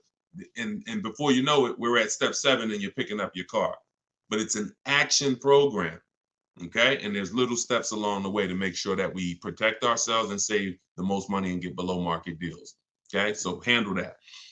Go ahead, Dolan. All right, we are live, y'all, so you can keep typing your questions. I see you. Thank you, JC Math. Thank you for all your knowledge. Appreciate you. That's what we're here for. Use it. Use it. Don't be a listener. Be a doer. All right. TikTok, does down payment really matter? It doesn't, Tyrant. We always shop with all our deals with no down payment. We always shop with all our leases with no down payment. And when we're buying our cars, we're shopping for the car separate from the loan.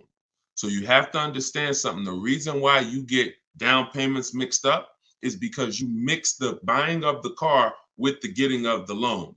You're in the business of getting the loan from the dealer, and there's nothing wrong with that if it's done correctly. We do not shop and say, okay, how much is this car a month? And can I get it with no money down? No, that means you're mixing two things. I want to buy a car from you, but I'm also going to give you my loan as well. I want you to just mix it up. No, because there's money in both of those transactions. So when we are shopping for a car to purchase, we're shopping for the dealer who's going to give us the best price on the car. That's priority one.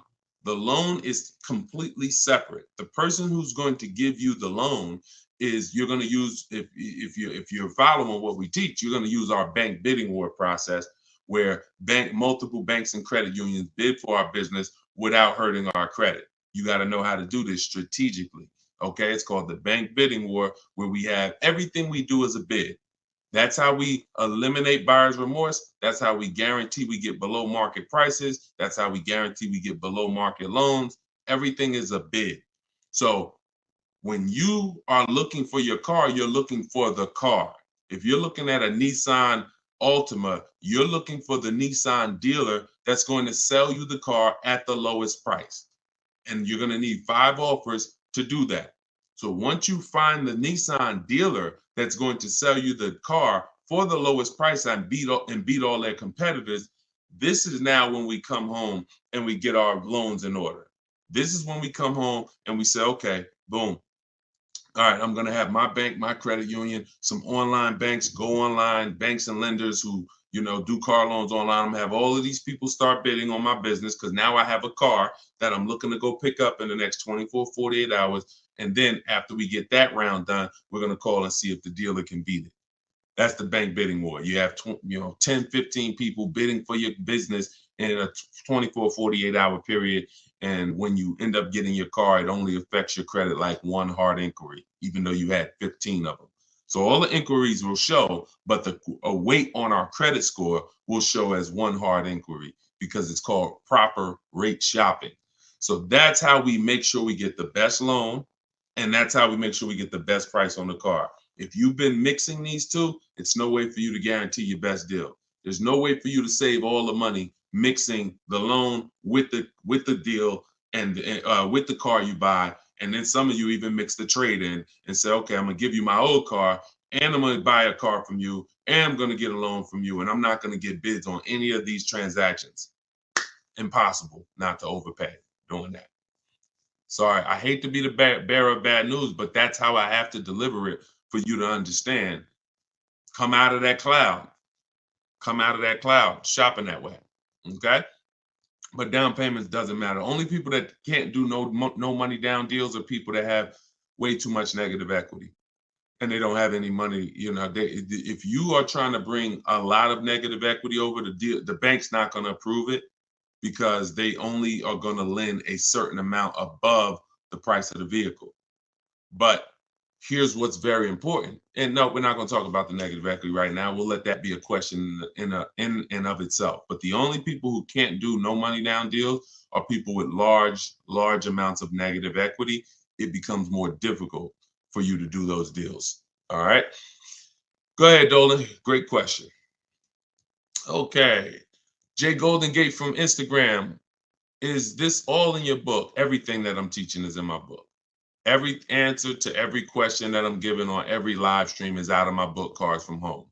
7 Steps to Saving Time, Money, and Avoiding Dealerships. I even try to let you know what step I'm teaching from because I want you to get familiar with the steps. Step 1 is the most important question. How many years you keep in the car? That's the 8-year rule, leasing versus buy question, because that's the foundation of your car transaction. I could help you save all the money possible. You can get big discounts on the car, but if you purchase the car, but you should have leased it, you're going to overspend by thousands of dollars. So that's why that's the first step, most important question. Second step is equity assessment. Third step, we structure our deals. We need to know, and this isn't budgeting. This is literally structuring our deal and knowing on a lease, what would a good deal be? On a purchase, what are my offers going to be? What am I looking for purchase price wise to be below my budget? That's deal structure. Then we're moving to shopping, not buying. This is where we choose our car, do a little research, 5-10 minute research to make sure the car we're looking at is not a problem car, doesn't have bad reliability ratings, doesn't have bad longevity ratings, doesn't have bad initial quality rating. These are quick steps. And then we test drive if we're looking at a new car or a lease. We test drive it in that step. Then we move to multiple offers. Step 5, where we're in the market, getting bids, getting offers, actually able to take a deal across the finish line if it presents itself to us. Step 6 is paperwork and protection, which means, all right, we got our deal now. Now let's finalize our loan. Let's go over some paperwork. Do we need extended warranty, tire and wheel? And then step 7 is delivery. Everything I teach comes out of one of those 7 steps. And yes, that's all in my book. And you can get your copy at deshonsbook.com for 75% off for 30 minutes. Or you can go to my Instagram bio or TikTok bio, click that link there, and then click the button that says get the book for 75% off. You won't pay the $97. But yes, good question. Go ahead, Dolan. Will older Toyota Camrys 2023, 2024 be cheaper or have more incentives due to the redesign of the 2025 Camry coming out? That's a good question. You never know. It depends on if they have a lot left over. So what I always say to anybody who's thinking you want to get a pre-owned car, but you only want to get it like 1 or 2 years old, you got to be careful doing that. Depending on the car, I'm going to tell you why. I've had people who wanted to get a new one. I mean, a 1 or 2 year old one, but I say first of all, you're not going to have enough inventory to properly gauge what below market is on those vehicles. Because the only way dealers get pre-owned cars is somebody trades it in or somebody returns it off lease. So if or they buy it from an auction, which means somebody had to replace it. Somebody had to get rid of it. So you don't typically see people replace their cars in 1 or 2 years. So that's why you don't see a lot of 1 or 2 year old vehicles. So what I always say is you need to be running the prices on the brand new ones. Now, in the case of a redesign, maybe you don't see too many incentives, but you still never know. We had somebody hop on the show 3 days ago, and she said that she got a brand new BMW X4 M Edition, popular truck, new, and she's saving $7,000 on that particular vehicle. So you just never know, but there are vehicles out here where you can save thousands off a brand new one. So give you an example. Somebody, Frena, she leased her Jeep. She probably got 10 grand off the price. Okay. And some of you know, if you've been on the stream before, that I regularly share people that get, on certain cars, you get 20, Maserati, Kimberly's Maserati, she got 20 grand off. Sean, he got 20 grand off on his F-150 Lightning. So you don't know what you're going to get until you get into the market and see what the demand is for that vehicle and see what the rebates are. You don't know until you get all those offers. None of those people knew they were going to save 20 grand. No one knew they were going to save 10 grand, 7 grand. They only get in and then they get the offers and they see this is their best deal. So if I end up being able to save 7 grand off a new one, then what should I pay for a 1-year-old one? That's the point. If the new market, if I don't have enough inventory to compare the 1-year-old ones, because you're not, then I can only compare it to the new market. So and if you do it my way, it takes 60 to 90 minutes to get all these offers. Before one trip to the grocery store, sitting down at your computer doing it my way, you'll be able to see what the market is for any vehicle. And when you really get quick, you'll be able to do it in like 45 minutes, copying and pasting.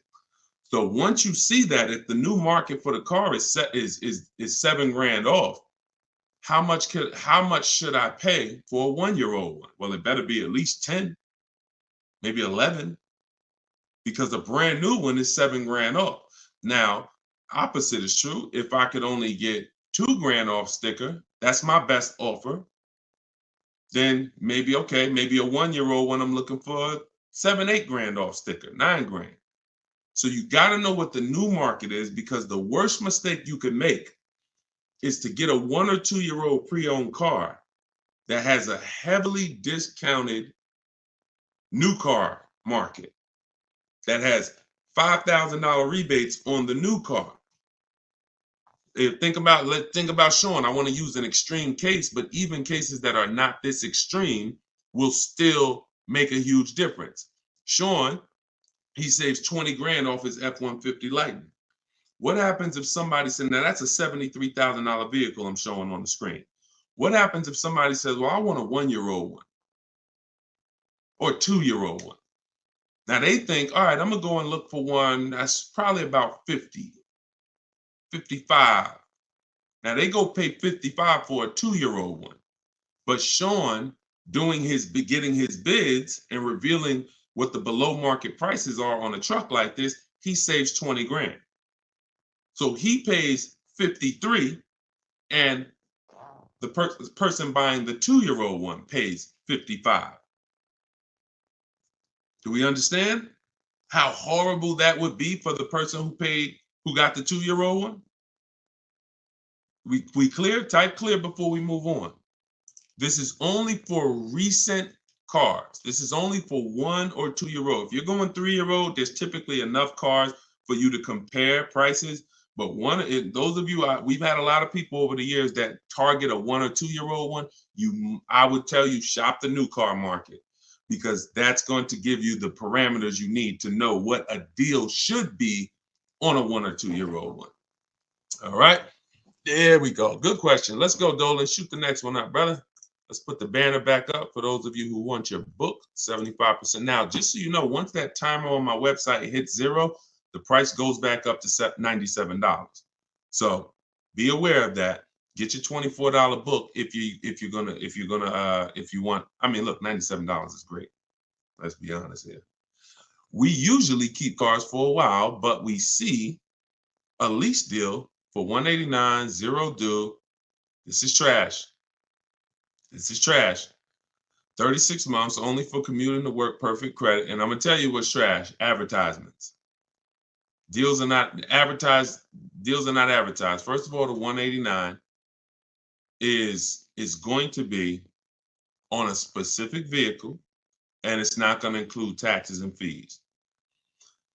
I'm under the mindset now, if it's 189, 0 due, 36 months for commuting, okay, 30,000 miles, which is right at what we do. That's 10,000 miles per year. All right, that's great. You can adjust the lease up to 30,000 miles a year if you want, but they only need 10. Do I need to negotiate this? That's always, look.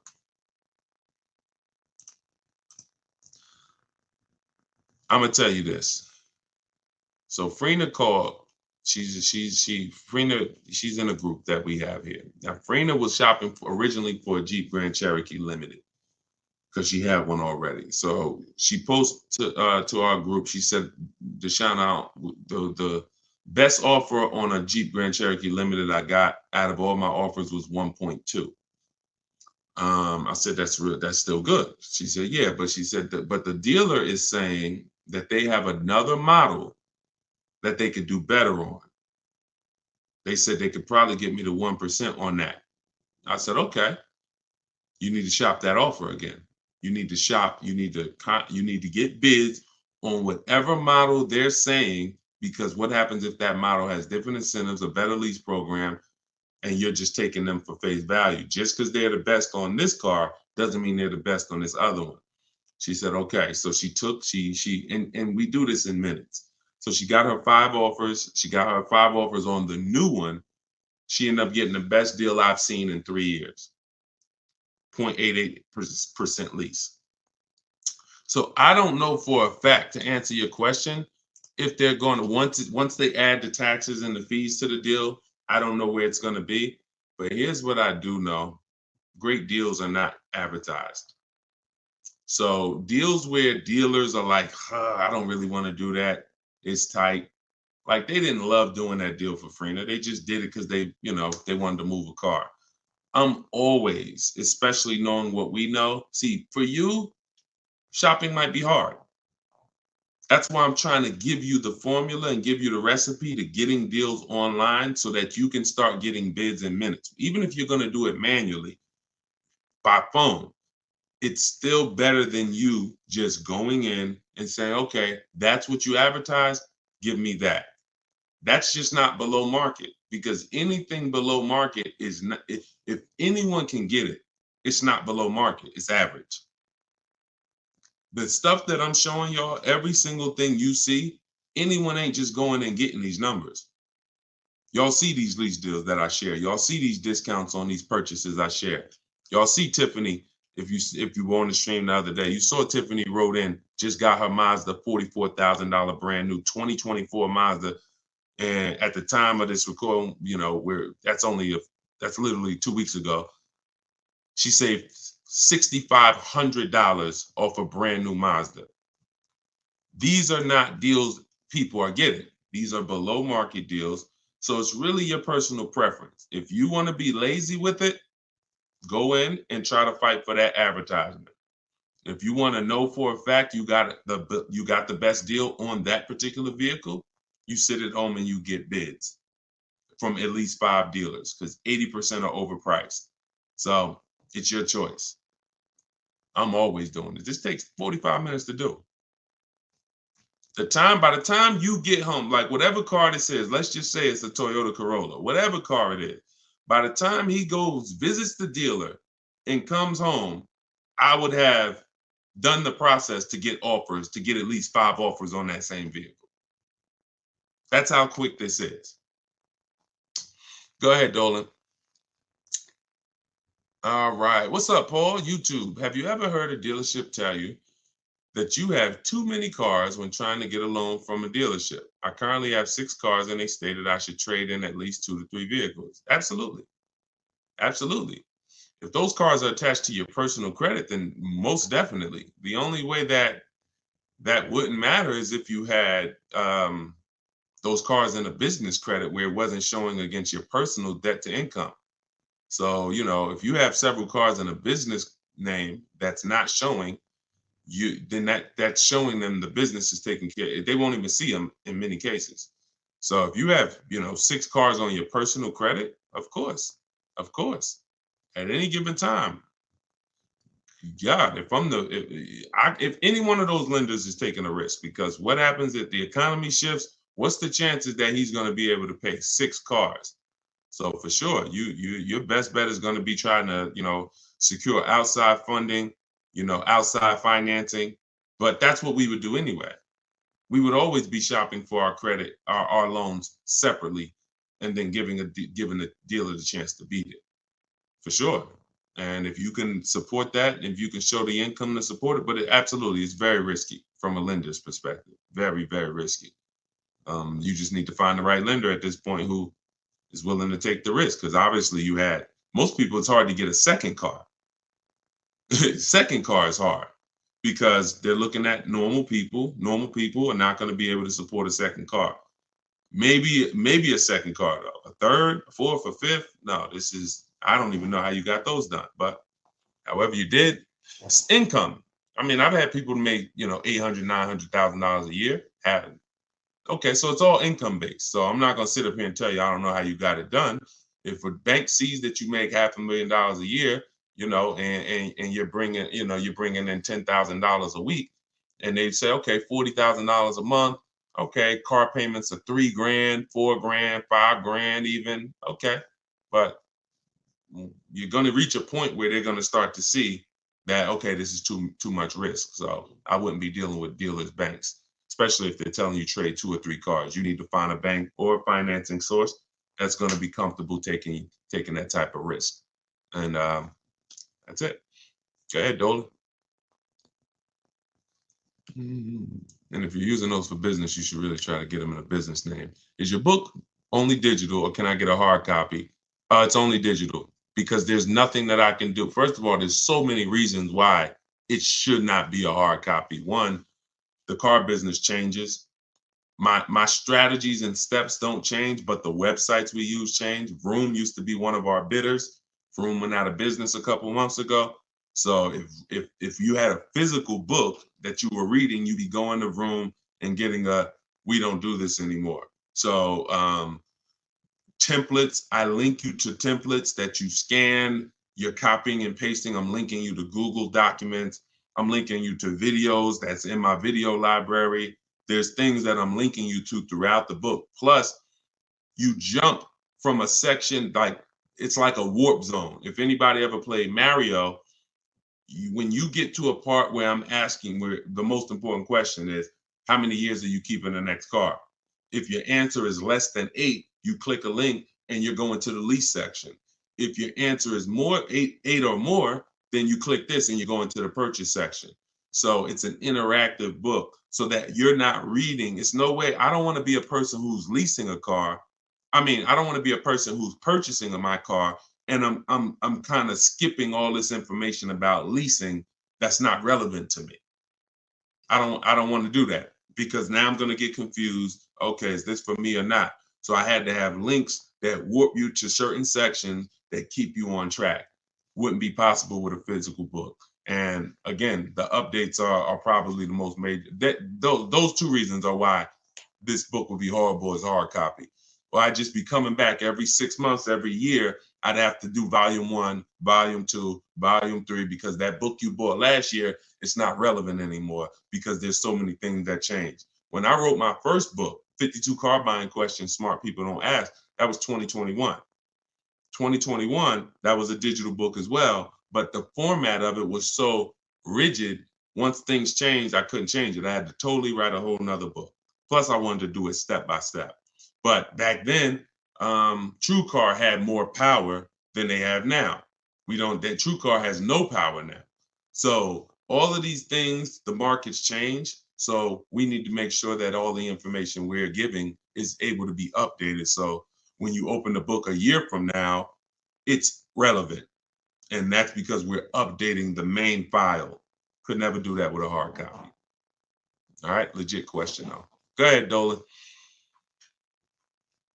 We are live, y'all. I know you don't usually see me live this time of the day, but we decided to do a special live. So whenever you don't see the banner above my head, you're watching a live show. When you see the banner, that means you're watching a rebroadcast, because we rebroadcast the shows throughout the week. So that way, if you couldn't catch the whole show, or if your friends and family need to see it, you can always point them to the show on any of the 4 platforms. But we are actually live now, so you can type your question. Do you suggest putting a car in your business name with or without a PG? I'm not in the business of teaching people how to get business loans without personal guarantees. So, whoever told you could do that, you should follow them to learn what banks, what cars do that.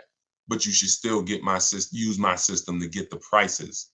Because one thing I see about these people who buy cars in their business credit, they just overpay like crazy. They walk in and say, "Oh yeah, I want this car right here." They don't know how to get below market deals. Same thing with influencers walking in with checks. Hey, your girl got a G-Wagon. Yo, your boy just got the Range Rover Supercharged autobiography.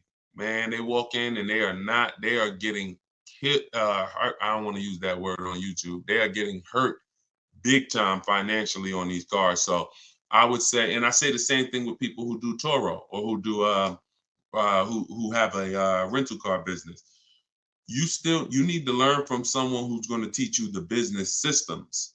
That's the stocking of the inventory. That's the insurances. That's the how to market the business. That's the, best practices in the business. But then you need me, because we're the best at teaching people how to buy the inventory for the lowest prices. people are overpaying for their inventory because they view it as the business's money. That's ridiculous. Business's money is your money.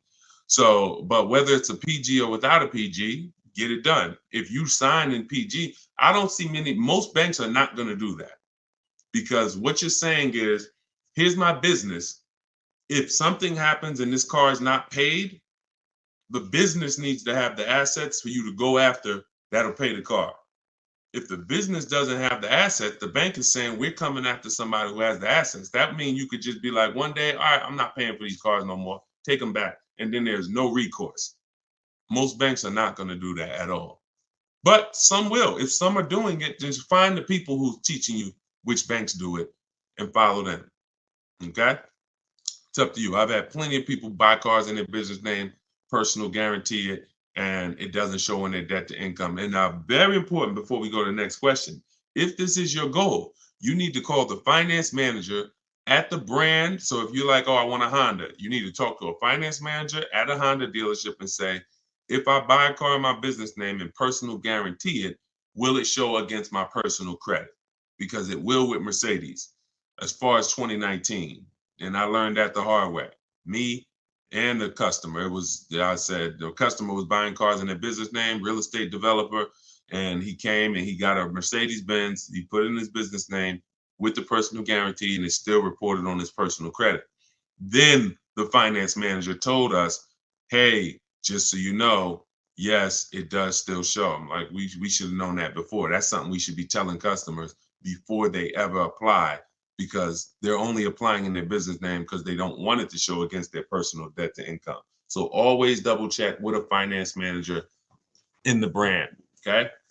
Everything that I learned the hard way, that's what I teach and warn against. So everything, negative equity, leasing, it was all based on mistakes that I saw people making. And I said, okay, how do we get into this? All right, now I need to teach people to do different things. Okay, go ahead, Dolan. Shoot the next one up. All right, keep typing your questions, y'all. TikTok, Arthur, what's going on? Yeah, I don't see a lot of questions on TikTok. What's up? Although y'all are running the likes up, appreciate you tapping the screen. See, well, here's what I say. Every time you hear something you like, every time you're like, oh, that makes sense, just tap the screen. It just runs the likes up and it lets TikTok know we talking big business over here. So I appreciate y'all. Arthur from TikTok said, what's the best way to handle being upside down? Ride it out? That's a good question. Now, that's the third choice. The best way, so what you got to know for those of you who are upside down in your loans, you have cars, do your equity assessment. I talked about the equity assessment at the beginning of the show. Do the equity assessment. Once you see that you're upside down, if your highest offer is 20, but you owe 24, you're upside down. If you could pay the difference, that's the best way. If you could pay the $4,000 outright, that's the best way, because the second option, you're going to have more negative equity than $4,000, because the bidding system is meant to reduce your negative equity by maximizing the price you get for your car. So in order to maximize the price we get for our car, we must get bids. So once we get the bids, we move on and say, okay, I can't pay the difference. Now I have to, I can't even say the word. Who knows the word that I hate using? Starts with a T. We don't do this. Only in these scenarios. Only in these scenarios. Only when you have too much negative equity, you can't pay the difference. You have to do the T word. What is the T word? Anybody know? We might have a bunch of new people on here. They're like, no, Deshone, this is one word we don't do. Okay. Nobody? All right. It's trade. It's trade. Yes, Just Neil. Yes, exactly. It's trade. Because what I always say is you're not going to get the most money trading anything. If you got a phone, a cell phone, and you want to trade it, you're not getting the most money for it. Putting it on the market and getting offers, that gets you the most money. So when you say, okay, if I would have took the highest offer from the bidders, then I would only have $4,000 negative equity. Most likely when you end up going this route, you're going to have 5 or 6, because you can only You need a dealer who's going to wrap your negative equity into the new deal. So basically, what you should be doing is leasing. There's no reason, 99% of the time, the reason you have negative equity is because you buy cars and replace them quick and you don't lease. I could see if I'm a doctor financially, I'm going to treat your problem, which is what we're doing. Here's what you could do. You could do some antiseptic. You can use this. But here's what's causing the problem. Okay? So once this thing is healed, you need to know, because if you don't know what's causing it, you're going to be back in this situation again. Short-term owners, you don't keep your cars more than 8 years. You take out 5-6 year loan, you trade them in. Doesn't matter. You're losing too much value in the short term, and that's why you have negative equity all the time. So now let's go a little deeper on this option 2 for negative equity, because there's going to be a lot of people who have it.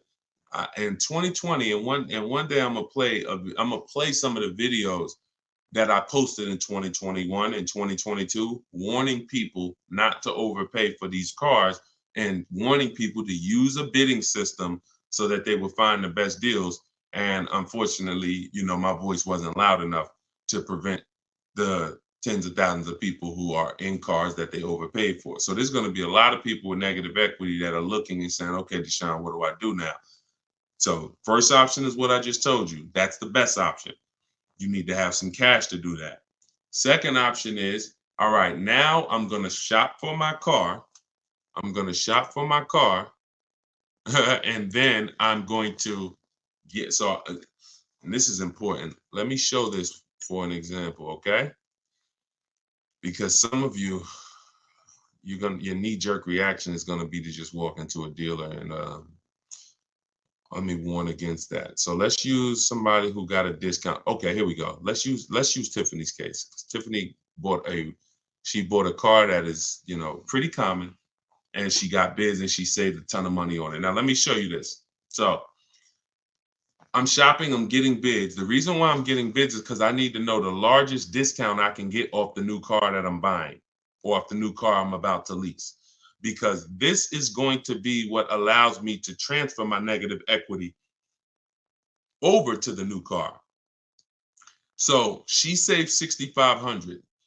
The reason why this part gets tricky for those of you who have a lot of negative equity, like, over $5,000, $7,000, really over $5,000 of negative equity, it gets tricky because the banks have something called a loan to value ratio. So if you look at where it says our deal MSRP 44,820, and those of you on TikTok, you'll watch it on the replay or you could jump over to YouTube. It's up to you. But the bank is only going to lend about 20% above that number. If you have great credit, maybe 25% above the 44,820. So if you're looking at a car like that, 44,820 is the sticker price. The bank's only going to lend $8,900 more than this. Now, this applies to people who are trying to do no money down deals.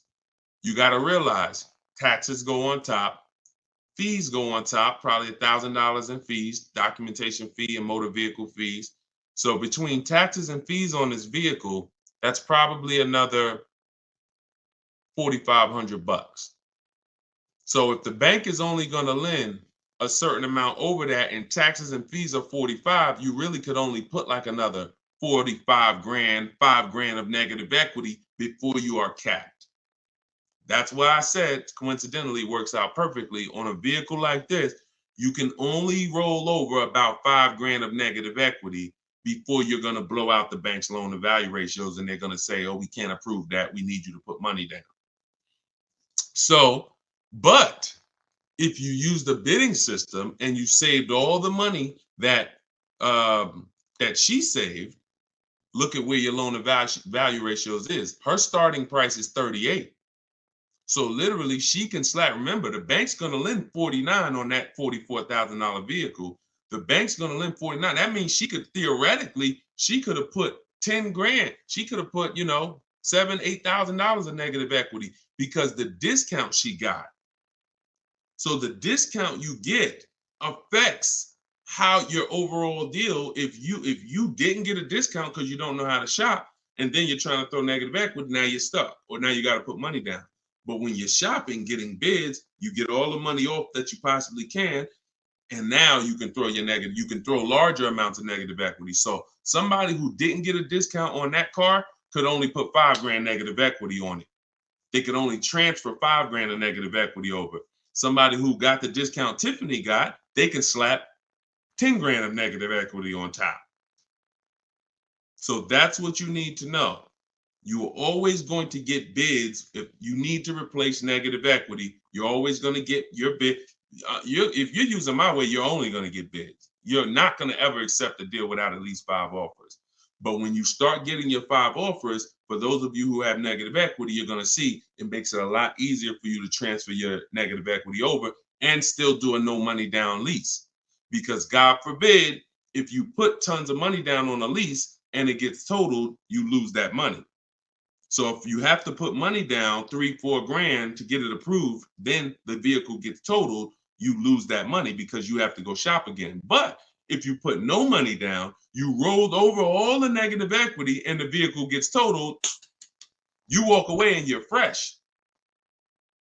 Whole different positioning, whole different leverage, whole different exposure. If I just rolled $7,000 over of negative equity to this lease I'm driving, God forbid the vehicle gets totaled, none of my money's in it, I'm out the negative equity. And like, it's a blessing. As long as I'm not hurt, praise the Lord, it's a blessing. So this is financial strategy. I'm a strategist. So that's what you do. Those are the 2 ways to get out of negative equity. You pick your choice. And if you can't do either, then you got to stay and you got to pay down the loan. That's the third option. But once you're out of negative equity, get out of it and stay out of it. Most of you should be transferring that negative equity to a lease. And that's gonna solve your problems in the long run. Go ahead, Dolan.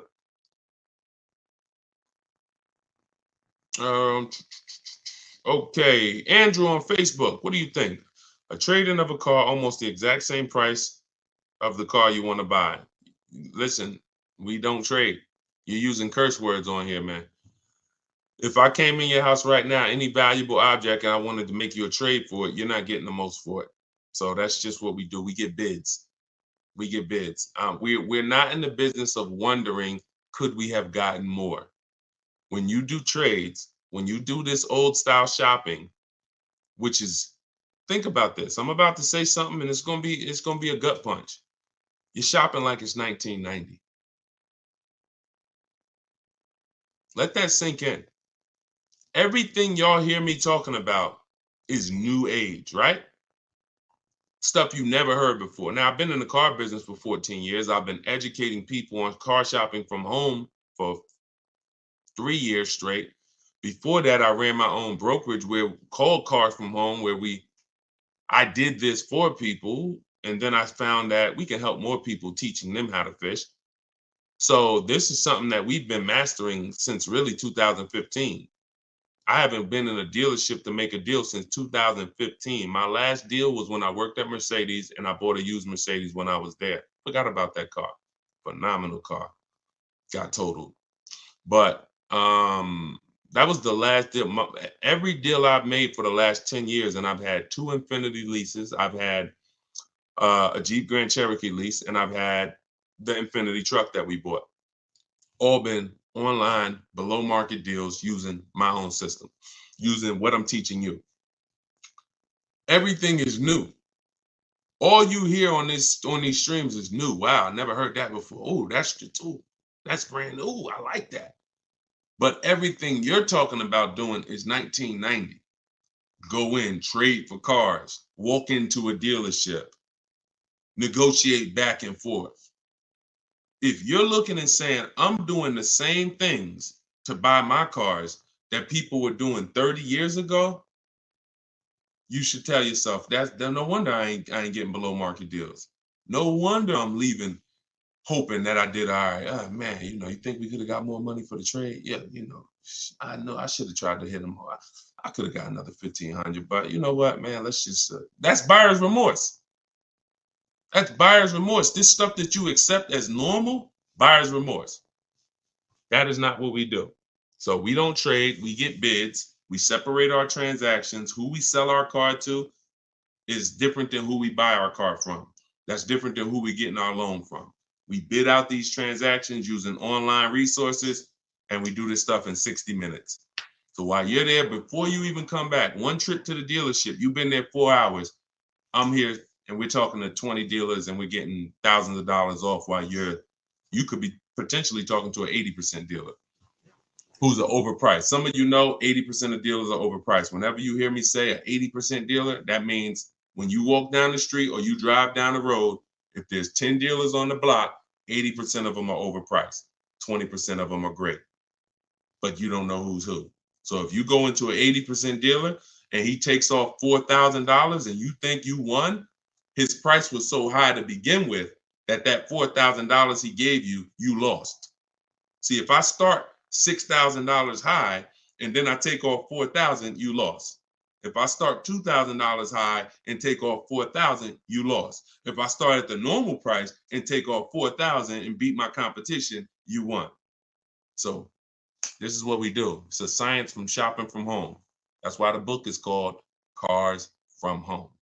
7 steps to saving time, money, and avoiding dealerships. Go ahead, Dolan.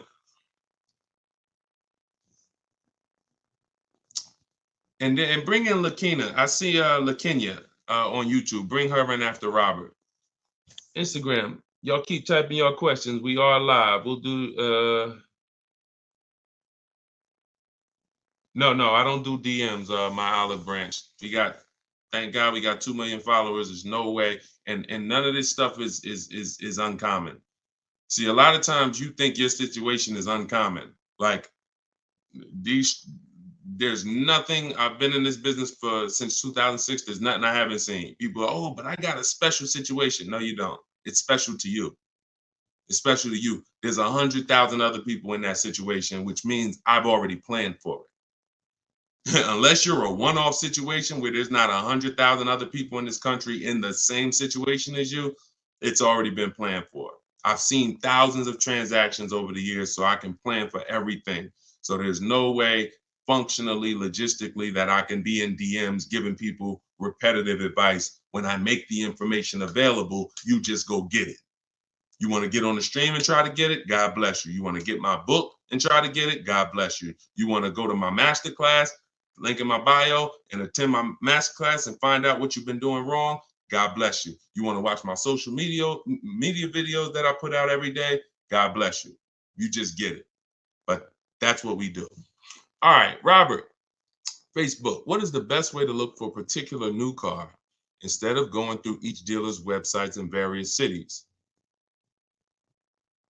To look for a particular new car, I'm going on a dealer's website. I'm going to 25 Mazda dealers' websites. I'm telling them what I want through the contact tab, and then I'm going to see who has a vehicle.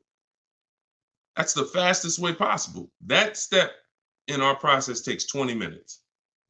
If now that's what I said. You can try to do it your way, or you can use my templates and scripts, because my scripts are copy and paste. But you're not going to do this calling.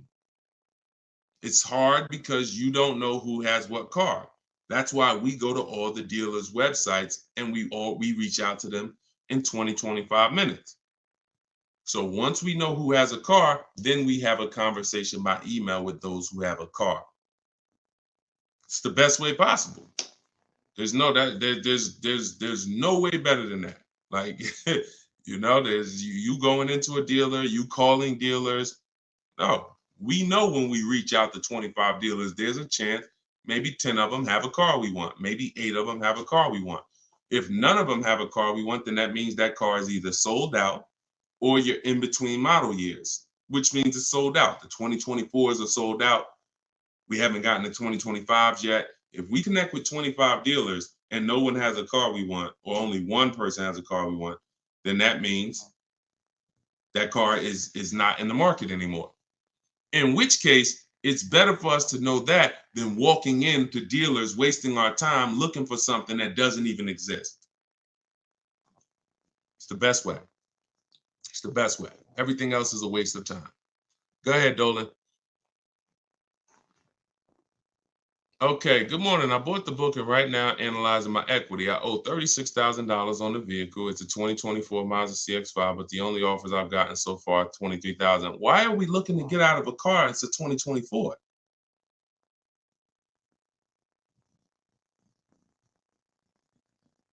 Manual appraisal to see if I get a better deal. My question is, because there's such a big difference in equity, why are we trying to get out of a car that's a brand new car that just came out? I wonder if I should keep the vehicle for 8 years. Okay, wait. Okay, so you bought it. So you bought the vehicle. My question is, because there's such a big difference in equity, I wonder if I should keep the vehicle for 8 years. What do you think? What's my goal is to go into a lease. Okay, because I know I'm paying too much for a truck. I don't plan on keeping it. All right. Thank you for that. So it makes sense. Bought a car, should be leasing, paying too much for it because you bought it. $40-something thousand Mazda CX-5. You owe $36,000 on it. All right. Now that makes sense. Because I always tell people, if you've had a car for a couple years and you're thinking, some people say, Deshone, I know I'm not an 8-year person. I'm breaking the 8-year rule. Should I go into a lease now? And my answer to them is always yes, because there's no benefit in you waiting. There's no benefit in you waiting to, pay off the car and then go lease. But this is a case where this vehicle is extremely new. And then you realize, okay, I shouldn't have bought it. I should have leased it. So what you're at the mercy at right now is the equity position, because y'all know what this means, right? Depreciation. This is your vehicle right now. So the minute you drove off the lot, you lost 20%. So if that vehicle was a market value of $40,000, and then you drove off the lot, you lost. Now it's worth 34. Now it's worth 38, whatever it's worth. The point is, you lost a huge amount of value. So you're trying to, that's the biggest value that you can lose in a vehicle. Is a brand new vehicle. A year later, it's worth 20% less. So trying to replace it in that time is going to be extremely hard. Now, what I would tell you is, you didn't overpay. You just purchased your car. And you might have overpaid too. I'm not going to say you didn't overpay. So the key is, you could put your deal on the right. You could have a wrong structure for your life, which is you purchased when you should have leased, and you could overpay. Now, what we need to do is see what can we do at this particular point. You can only see where's your break even, or do you want to transfer with negative equity, or do you want to wait until you're at a break even and then transfer into a lease? The soon as you could do that, the better. And I'm gonna tell you something. I had a close friend of mine. He's actually a business partner of mine, and he came into the system and he learned my system, and he had a Kia Telluride. Wasn't going to use it, but we're doing some business together. He's a banker, and we're about to build this banking application. So happens his Kia Telluride gets totaled. His wife has an accident. His Kia Telluride gets totaled. He didn't know about leasing either. He didn't know about the 8-year rule either. So he said, Deshone, so I'm gonna use this bidding system that you create. I'm gonna use the system, because why not? But what I found is, I'm not an 8-year person, so I'm gonna go for a lease. I said, okay. Getting the same vehicle, Kia Telluride. Hits me last week. We go out to dinner. He's like, so I'm picking up my Telluride, and then we'll go out to dinner afterwards. He said, I got him under $500 a month. It was like $479 on a Kia Telluride that I was just paying $800 for a month.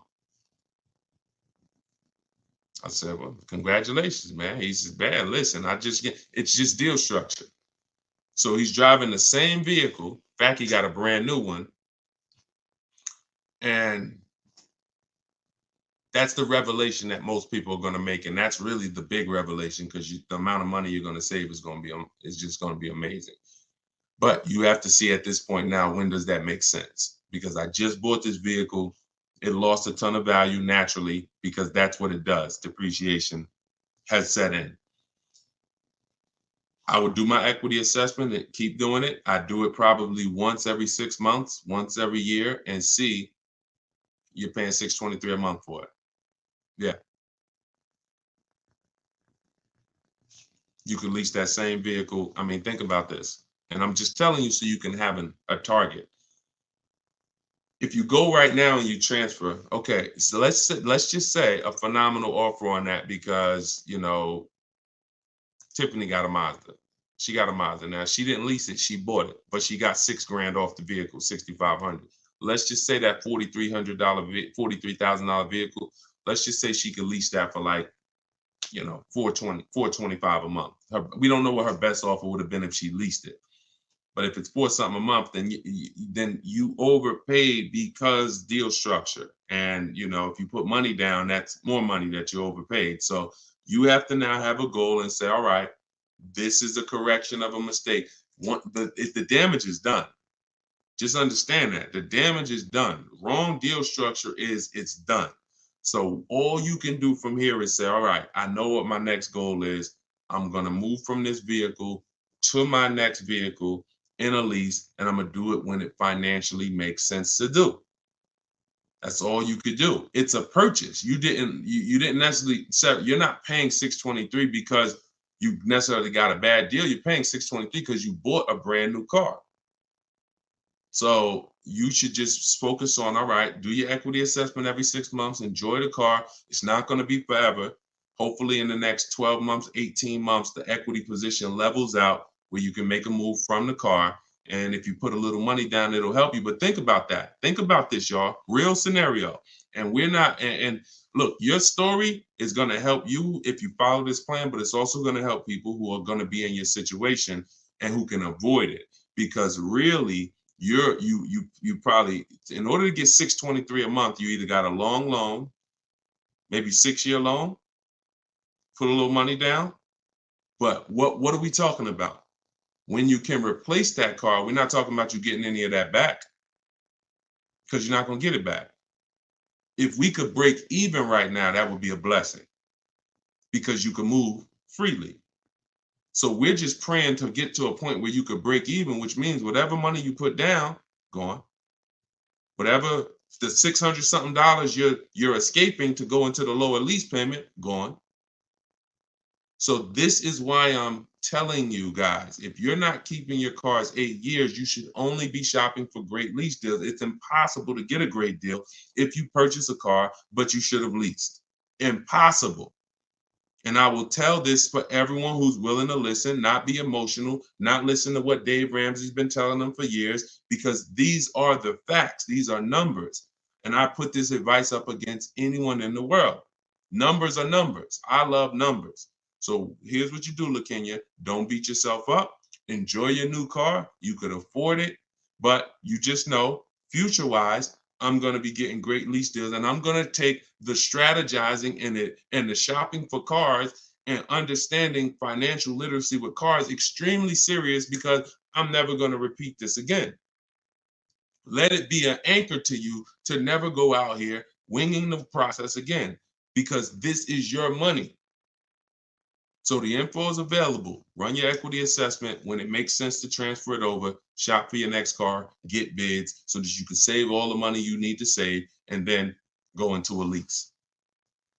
That's all we could do. That's all we could do. I will shout from the hills, y'all. People say you only talk about leasing. They don't listen. 8-year plus people, no. We should be buying. If that's the most important question, how many years are we keeping the car? 8 years? We're going to buy it because we're going to outlive the depreciation. We know depreciation looks like this. It's the unseen expense. These are the first couple years, and then it levels out like this to where my car is not losing value. Okay, good. No money down, 72 months. Good. All right. There you go. Then just do what I said. At least you didn't lose any money. It's just the overpayment is going to be for the purchase. You probably got a good price on the car. Just make sure that you run the equity assessment. You'll be fine. You'll be fine. And in the long run, you'll be fine. You're fine now. You could afford it. You just want to go into another car. Like I said, my man just did the same thing. My partner just did. He didn't know. See, if you didn't know, then it's just in the back of your mind. But he knows now. I was driving a Kia Telluride paying almost $800 a month. Now I'm in the same Kia Telluride paying under 500. Under 500. My payment is 479 or whatever it was.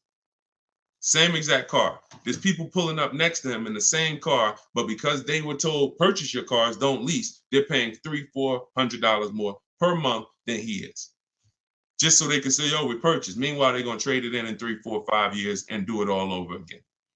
Now, if they were keeping that Telluride, if they said we purchased this and we're going to drive this till the wheels fall off, we're going to have this in our household 10 years. One day we come out, it has 200,000 miles on it. It doesn't start. It's 12 years old. That's when we get rid of it. Then that's when you purchase. 8 years, 10 years, 12 years, you outlive the depreciation. You dodge this bullet. You don't replace your cars when it's dropping in value like this. And that's how you win. Long-term ownership. If you're not going for long-term ownership, then you should be shopping for great lease deals. That's the plan. That's the structure. Everything I taught from the stream on this stream is in my new book.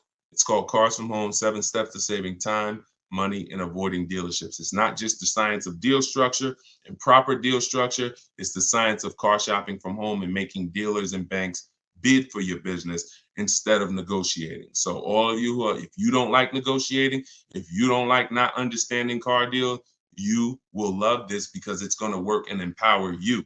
You become the prize.